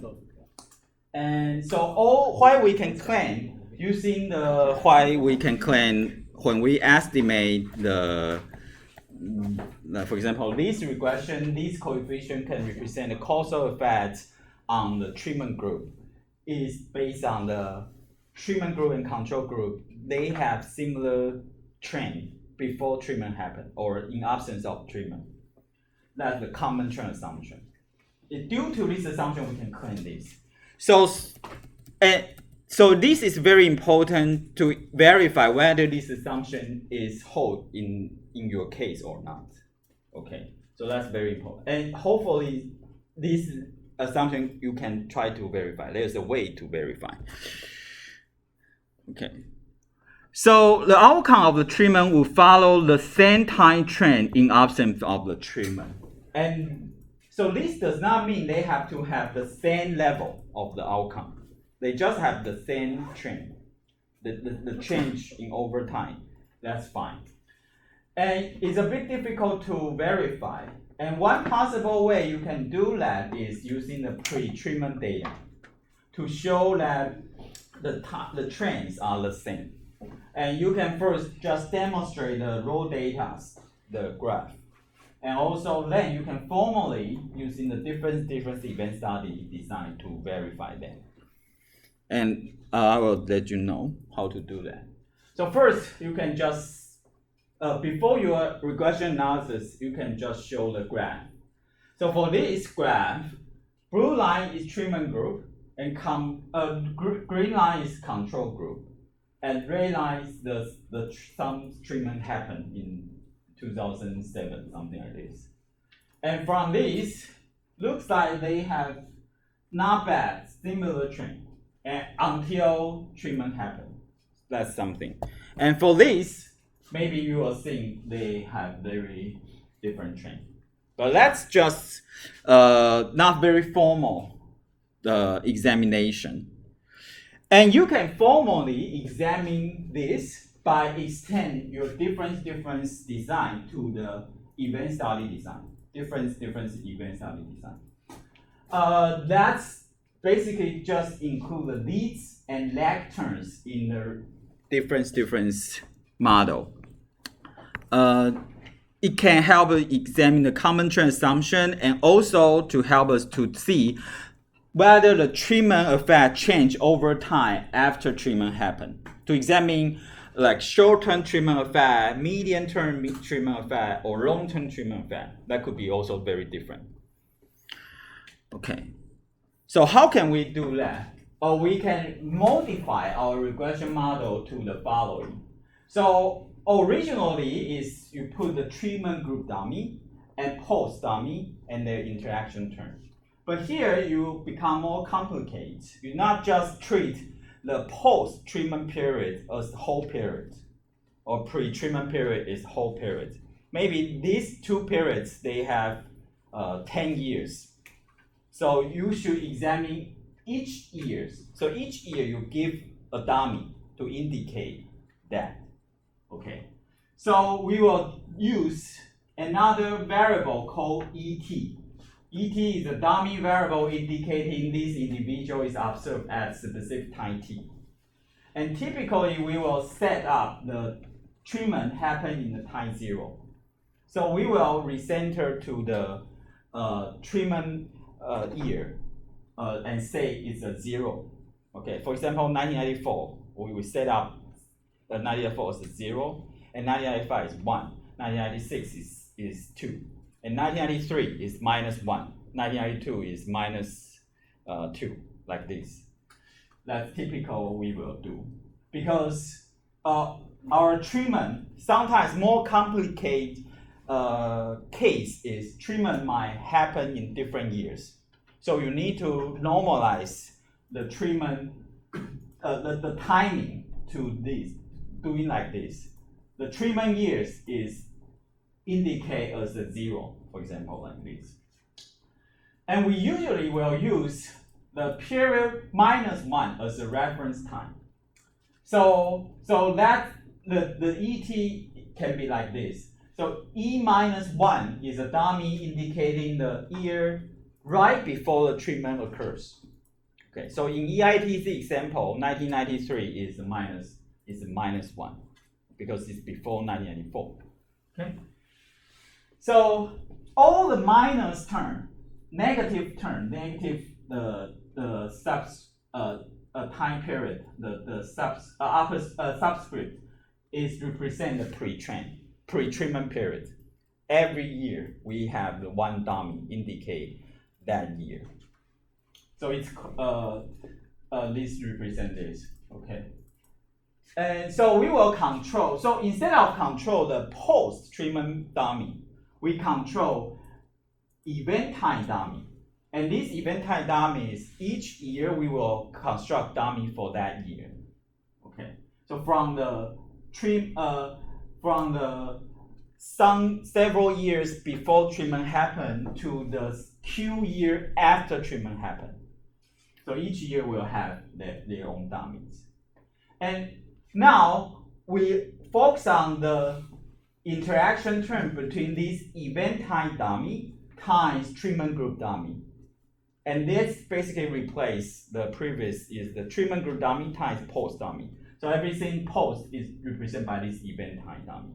We just do more complicated way. Instead of doing the group post-treatment period compare with pre-treatment period, we compare with each year, compare with the reference year. Okay. Okay. So if we do this, we focus on this coefficient gamma. The gamma, the minus term, will represent the effect, but actually no effect. The treatment group and control group, their difference before the treatment happened, compare with the difference in the reference reference year. We will not include reference year in the estimation. The variable indicate reference year. We will not include in the dummy. We will omit that. It's a reference. So the coefficient here is represent the treatment groups and control group, their outcomes difference in each year, compare with the difference in the reference year. And what does this mean? I will show you later. Okay, I will use this example. Is my paper. Is a working paper. Trying to understand how does the household financial resources affect the fertility. And that's quite important question in Taiwan. During the past 15 years, the fertility rate actually is decreased dramatically in developed countries. And low fertility rate actually change at least the aging population problem. And that make the workforce shortage because we don't have enough young people and the old people become much older. And also will reduce the tax revenue. So many governments trying to initiate the cash transfer program that try to encourage childbearing, try to stimulate, to encourage you to give birth. So on average, 1% GDP in OECD country is contribute to the such child-related cash transfer. But the rationale behind such policy is people do not have enough financial resources to afford the expense of raising children. So and also the children has the positive externality, so government need to subsidize them. So the key question is, how does the income affect the fertility? Okay, that's very important questions. But empirically, it's very hard to verify this. There's the endogenous problem, the confounding factors, so many. For example, there's a reverse causality. We want to know is the income, how does income affect the fertility? But it's possible the fertility might also affect the income. For example, there's the literature suggests the female, their income will reduce a lot after they given the birth. That's so-called child penalty. It's because after they give the birth, they have to leave the labor market. So that's not the income affect their fertility. It's fertility affect the income. So reverse causality. And another is income effect might confound with substitution effect. And that's is because both working and raising children are time-consuming activities. So when you work, you cannot raise the children. If you choose to raise the children, you don't have time to work. So you can imagine, usually we use wage income to represent the household's financial resources, to represent the income. But the sudden increase in the wage income will also change the relative price of having children. Because increase in wage income will make you choose to work more. And that will have so-called substitution effect to make you reduce your time to raise the children and reduce the demand for the children. But increase in the wage income also have the income effect. That's what we want to focus on. We want to know how does the pure income effect how does it affect your fertility wellness. But if you use wage income as an income proxy, you will always confound with this substitution effect. Because higher wage income will always make people work more and reduce the demand for the children. And these two effects, income effect and substitution effect, in terms of fertility decision is opposite. So to solve this, we need to find some income change. It's not driven by working. It's driven by luck. So that's why we use the income change winning by the lottery price, the 公益彩券 or the public welfare lottery or 统一发票 Taiwan received lottery. And we have the data about the lottery price. So how much they earn from winning a lottery in a given year from the Ministry of Finance. So we implement a different event study design to examine the causal effect of large income shock on the fertility. So the idea is basically we compare the trend in the fertility before and after winning the lottery prize. And the treatment group is those who win more than 1 million NT dollar in a given year by winning the lottery. And control group is those who win less than 10,000 NT dollars. So we don't care about the between. And so treatment group and control group, their winning amount is very, very different. But this difference is due to luck. It's not, if you buy a lot of lottery, it will increase little chance to winning the lottery. But you cannot just based on buying a lot of lottery ticket to get the big lottery prize. Okay, so basically, we also show that these two households are very similar in terms of many characteristics. Okay. So any questions? So I just use this example to demonstrate what is the difference event study. And so is the reason why the control group is people that win less than 10,000 rather than someone that doesn't win at all? Like what's the No. Oh yeah, that's a good question. Why the Ministry of Finance have the people's lottery winning records? Because lottery prize in Taiwan is taxable income. So all the lottery price above 2,000 NT dollars has to be taxed 20%. 20, to have some tax rate. And so government could have this information. So the data is not include the people who do not win anything. So they have to at least 2,000. Yeah, that's some limitation. Yeah. So any questions? Okay. So I use this to demonstrate what is the different event study design in practice. The outcome here is we use this accumulative number of children in a household they have. So for example, this year you have 1 children, but next year you have additional children. The accumulative number of children will become 2. So that's our outcome. And D is the treatment group dummy, is defined like here. The big lottery winner and small lottery winner. And the key variable, the variable for the event time dummy is this, is the ET, is we follow these 2 group of people from the treatment, the lottery winning, 3 years before lottery winning to the 6th year after lottery winning. Okay.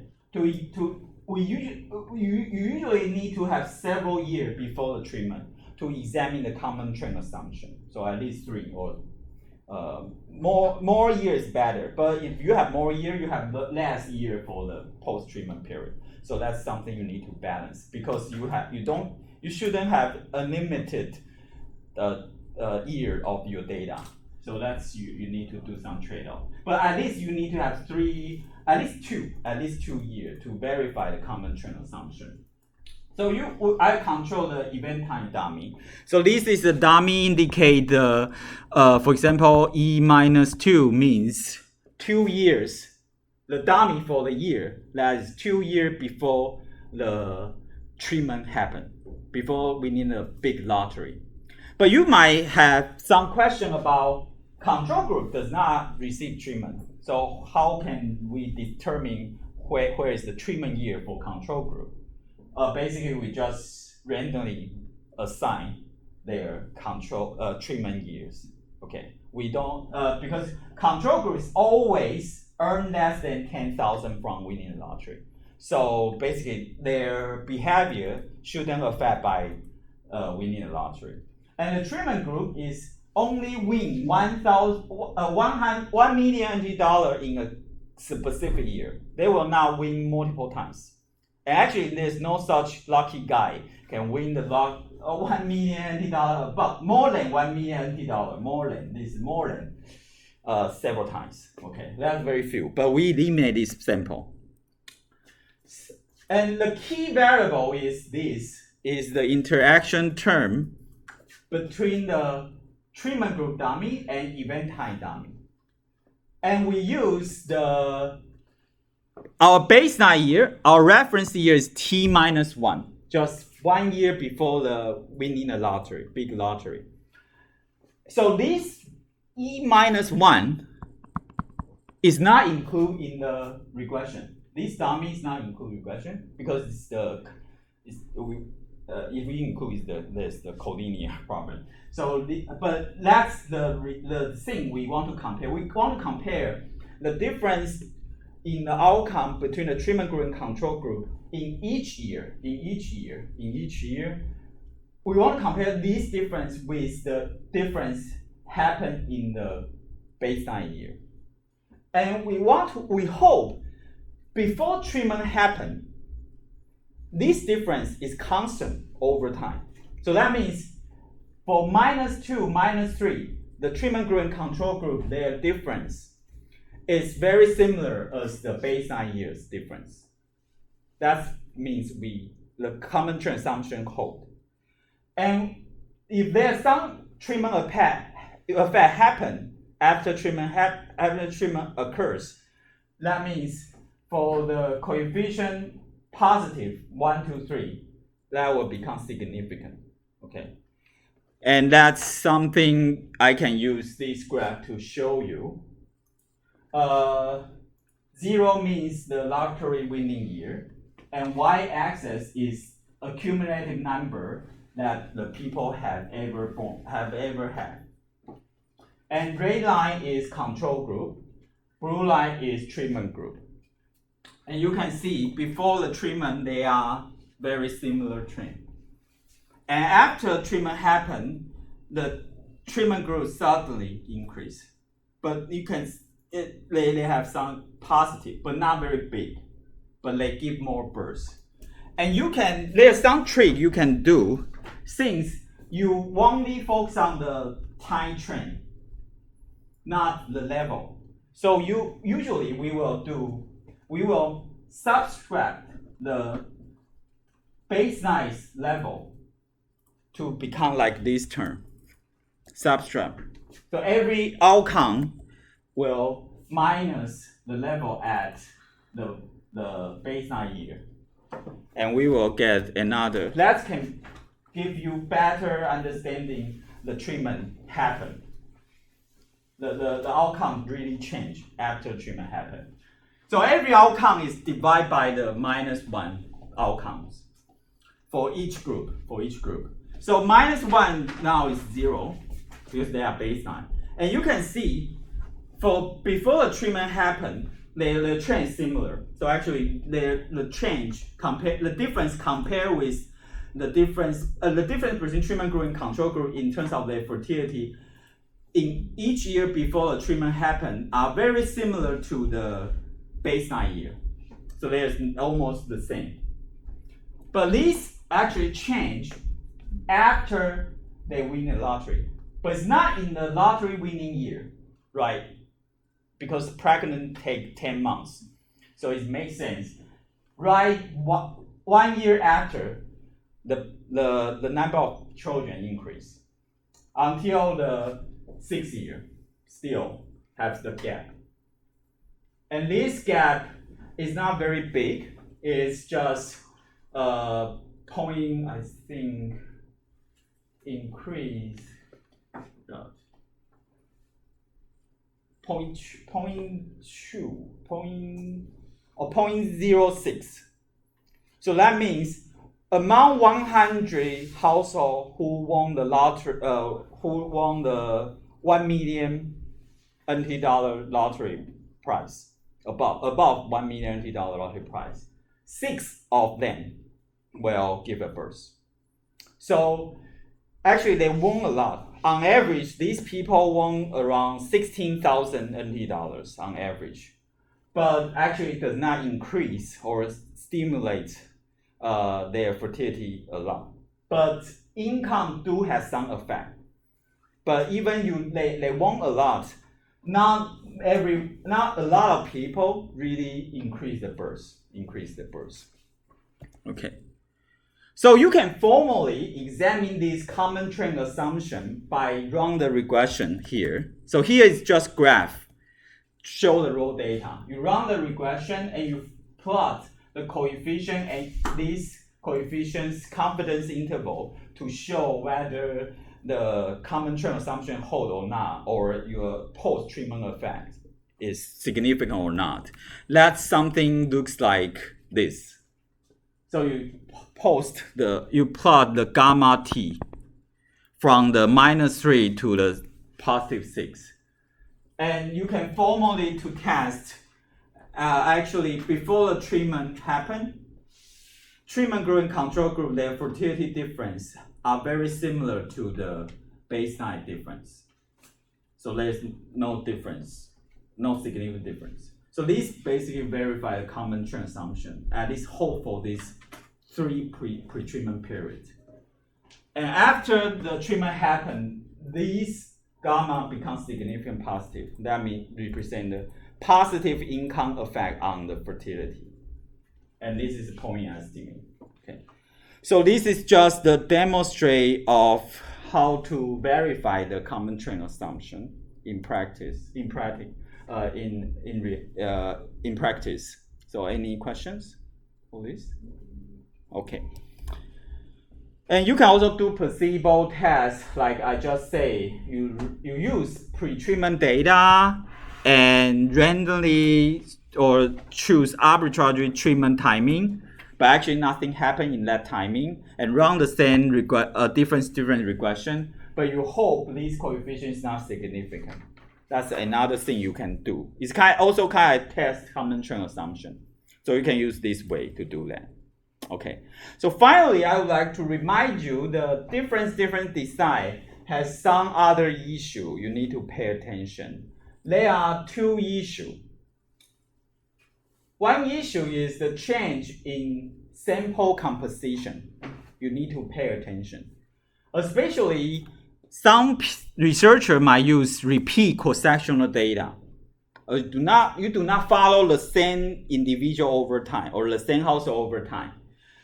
Even you do not have this type data, you just have the cross-sectional data, but you have a lot of years cross-sectional data, you still can do difference in difference. Because difference just require you need to follow the treatment group and control group over time. It's not say you need to follow the same household over time or the same individual over time. But if you can follow the same individual over time, that's better. That's good. That's better. But it's not necessary. You need to do that when you do the difference. But if you use the repeat cross-sectional data, not the panel data, it is possible your treatment group and control group will have composition change after the policy change, after your treatment happened. For example, you want to verify some policy happen in Taipei City, and you might use Taoyuan or Yilan or New Taipei City as a control group. But this policy might increase some migration to change the composition in Taipei and in your control group. So if such thing happens, it might bias your estimate, because now it's not just treatment affect your outcome. It could be also different people move to the control group or move to the treatment group. It's make the characteristic of the treatment group in this year and in the year before the treatment happened. These two, the characteristics could become different. So you can verify whether such thing happened or not. you can conduct the same difference estimation, but you use covariates as your outcome. You basically use to examine whether the characteristic, for example, the share of college degree before and after the Taipei implements some policy, and conduct the same difference, use the covariates, the share of college degree or the age, the average age as the outcome, and you hope you find no effect. The difference estimate has no significant impact. Detect any significant effect. If you find some significant effect, that means the treatment group and control group, their composition might change after the reform. But you can verify this term. Okay. So that's one issue. So any questions for this? Okay. Another issue is about hypothesis testing. That is when you do statistical inference in difference estimation, when you calculate your standard error for example, for the key variable, the treatment group and the post dummy or the event time dummy, this coefficient is standard error. If you do not use correct way to calculate this estimator is standard error, you might have the over rejection problem. That means you tend to underestimate these estimators its standard deviation, its standard error, and you tend to have higher t-value, lower p-value, and you might. Actually, it's not. You shouldn't reject your null hypothesis, but due to you underestimate your standard error, then it will make you over-reject the null hypothesis. So actually, it's not significant different from zero in reality, but your results suggest it's significant. Okay, so you need to pay attention to this problem. Why we have this problem is because we usually will have our variable of interest usually is in the individual level or household level, but our treatment variable of interest is at group level. And if we think, usually when we calculate standard error, we will assume each individual or each sample, they from the IID distribution. That means identical independent distribution. That means this individual or this household is unrelated to this household. And if we assume like this, when we calculate standard error, for this, our treatment variable is at group level, we will underestimate its variation. Because the group level variable, actually, this individual and this individual, they belong to the same group. So they might have some common change or some common factor affect their outcome together. So they are kind of like correlate. So you need to consider this correlation when you estimate your standard error of your difference estimator. So you cannot. So this paper point out the conventional standard errors. That is, you assume each sample are from IID assumption, from identical independent distribution, might severely underestimate the standard error of your difference estimator. So you should propose some simple solution to do that. Is you cluster your standard error at group level. So in this data, you just, instead of say robust standard error, you use the cluster, NCL or cluster, and they will use another formula to calculate the standard error for your difference estimator. And what kind group variable you need to put here it depends on the policy variation happen or treatment variation happen in what kind of level. For example, if you focus on the minimum wage, that issue, the policies happen in the state level. So here you just cluster at state level. Or in our Taipei city or New Taipei city, the policies happen in the city level. So here you just cluster as city. Because within the same city, the individual, each sample, they have some correlation. You need to consider this. Okay. And there's other solution. Is required bootstrapping, but I do not discuss these methods in this class. So he's just give you some reference. If you are interested, you can try to understand. Okay. So if you are interested in different methods, you can read the chapter 5 mastering metrics, chapter 5 most harmless, and chapter 9 causal inference the mixed type to get more further reading. Okay. So any questions? Okay, if not, I briefly discuss what's the compulsory office hour and homework 1. Okay. So homework 1 is just ask you to practice data, so it's not very hard. Actually, you can find the answer from the video. And also, it's not just ask you practice your data, but it also asks you can use your own data set, the data set for your term paper to manage, to try to clean your data. Okay. So the deadline is April 20th class. So just submit before the class. So you should just submit whatever you have. Instead, otherwise you get 0. So I suggest you just submit whatever you have so far. Okay, and this accounts for 5 points in final grades. And for this is total grades 100. Question 1 is 10. Question 2 for 45. Question 3 is 45. And this just help you to practice your data. So let me show what kind of question I will ask. It's just by the topics. I have the video series about read data, right? So this just related to that. And examine data and create sample for analysis, part 1. So basically, the corresponding video and slide is here.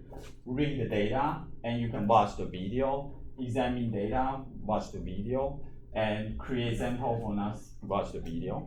And the data, the question is, everyone has your unique answer. Because the question is, first, you briefly introduce your data set. And this data set, hopefully, is for your term paper. But if you haven't figured out what kind of topics you want to use, you can use whatever data set you want. And first question is just say if this is not use data format. If you use data format, you can just type use and load it. And if not, use what kind of commands to transfer. You just need let me know how you load your data. Professor, what does introduce mean?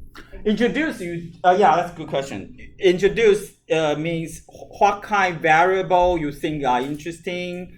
And the background of that data set. So for example, is labor force data and from which country? It's kind of like when you write this, it's kind of like you can say it's kind of write something related to your term paper because when you write your term paper, you need to introduce your data. So you can write something like this. Yeah. So you load the data. Then I ask you to use some command to examine your data, to verify your data whether it's correct or not. You should learn.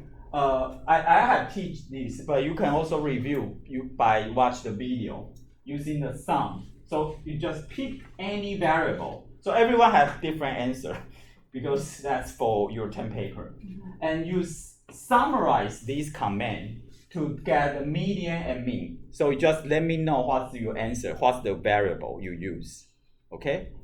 And others are very similar. It just help you to practice your use command. So you can watch the video to know how to do that, because for example the video is like command, so you can get the answer. So it's not very hard. I just want you practice, and then you can manage your data set. So not hard, but everyone is different, have different answers. Okay, you have your own answer. Okay, so create sample for analysis is very similar. Okay, so if you have any question, just let me know after the class. So okay, and okay, one thing. Okay, you need to upload your answer sheet and log file. So how to generate log file? I will have the video for you to let you know what is log file. But log file basically is record every command line you type and the result. So if I get the log file, I know what you do. So your answer sheet, you just say the answer and type the answer. Okay, yeah, the result. And the format of file name is student ID plus your name. For example, this and this. Okay. Oh, sorry, student ID. Yeah. Okay, and okay. So finally, I would like to let you know what's the compulsory office hour. So, any question for the homework? Okay. So compulsory office hour is next week. So please prepare 1 to 5 slides to describe your research topics, and send me your slide before March 29th. You just send me whatever you have. You can replace during the office hour. But I just want to know what kind of topics you want to discuss, and upload your slide to this Dropbox link. And the format of file is student ID and your name. Okay, and you will have 5 minutes to present your research questions, and the duration of the compulsory office hour is 15 minutes. So 5 minutes and 10 minutes discussion, and you can book your slots through this link. That is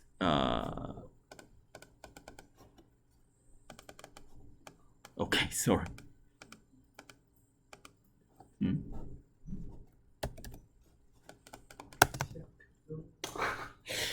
Broken. Let me check.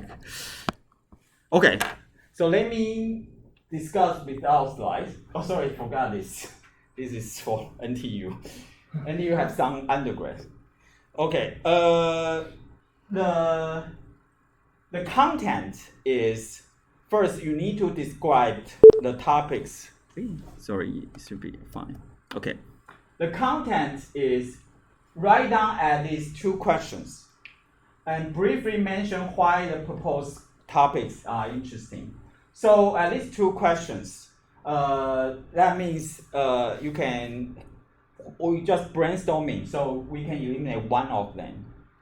So you can propose more than 2, 3, fine. Okay, and give me some background information about your topics. What's the origin of the question and puzzle and economic predictions?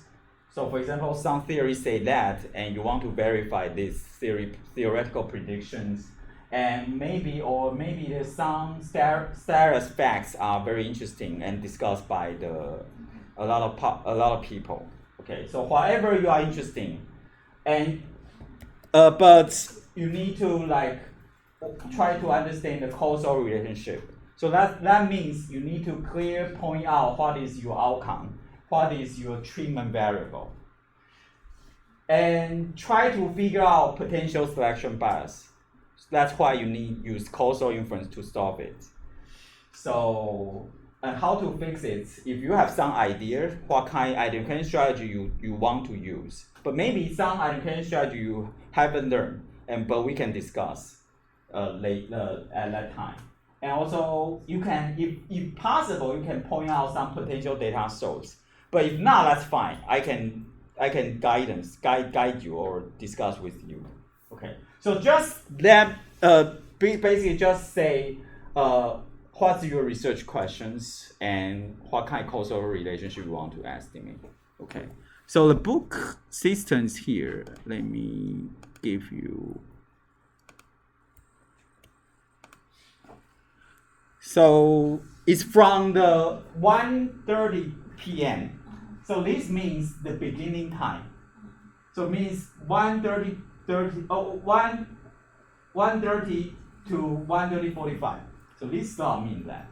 So it's until 5, until 5, yeah. So let me know if you are not available for all these slots. We can have online meeting. But I hope you is satisfied with all the office hour. Okay. Can I also accept? Could we still amend if we wanted, if we want to register the booking hour? Yeah, you can reschedule. Oh, we can reschedule. Okay. Yeah. Okay. Was it in this room for a meeting or? No, in my office. You know my office here. It's also the same. So you just go around, you will find my office. So we have the option to go, but have an online discussion. No. Oh, this is in person. Online is exception. I mean, when if all these slots is not available for you. Which is impossible because we have class. Yeah. Okay, so any other questions? If not, that's all for today's class.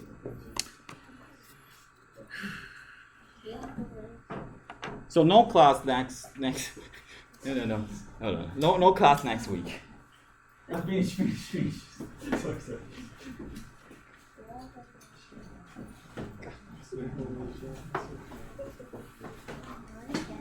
站一下，对 DID finish。我有一个 example， 我虽然没有讲，因为这个 example 这个也因为一起帮助大家理解我之前都有学过这个是一个 example， 所以我的是它后面比较对，我像就是这个正大的，接下来我不知道不会上课，接下来他们老师我会写那个，然后再过来就是自己在考，我就直接叫自己。有时候跟你大学对，那台大是比较慢，台大现在比较缓慢。Listen, the paper you wrote, like what percent of like fertility rate can be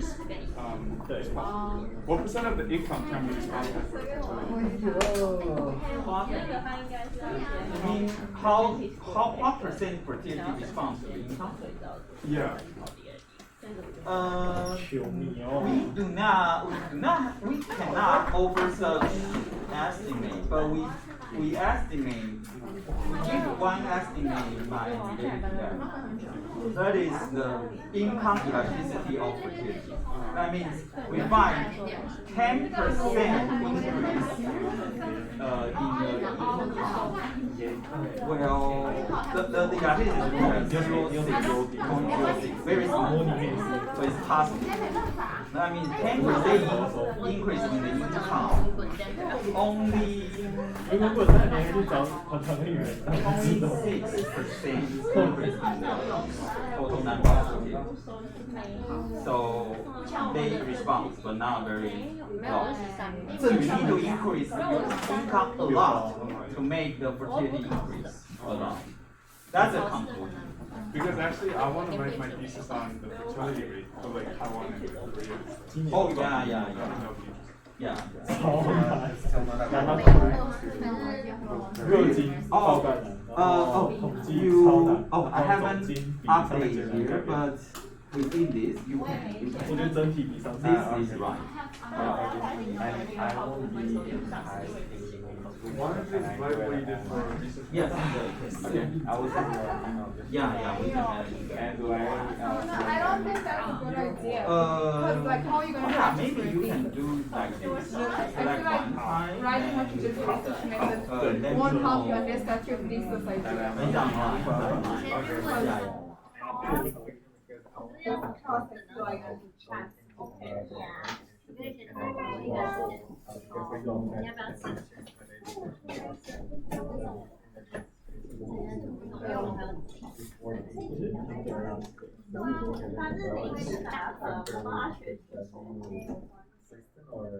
What do you mean? It's like I haven't read a lot of it, but I want to read the recent one.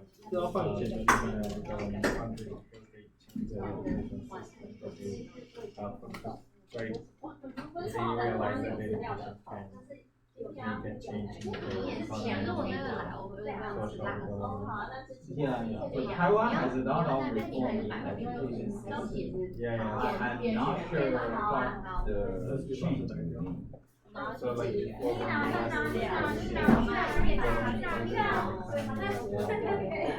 because I was trying to do a research the Second World War, but I wouldn't find too many data. So Get your umbrella. they have the German and to apply it in Japan, something similar. Our education system very similar to Japan. In Japan, copy from Germany. Okay. So and it's also because Taiwan has been colonized by Japan, so that's why we have such thing. So can I do something like that? Or you think it's not will be more simple? Because that would be another complicated, right? If you focus on too big issues, you might not be able to simplify the thoughts. So you might need to narrow down the thing you want to focus on. For example, what's the you want to verify? There are a lot of reform in Taiwan. 老师，我知道说学生 So you might need to pick a specific one. And that will let you know what kind of outcome you need to focus on. Sometimes you want to try to narrow down. I will take a look at Yeah. Thank you. 可是你们要私下。要去 office 吗？好，这里建议帮我对吧？6/2/2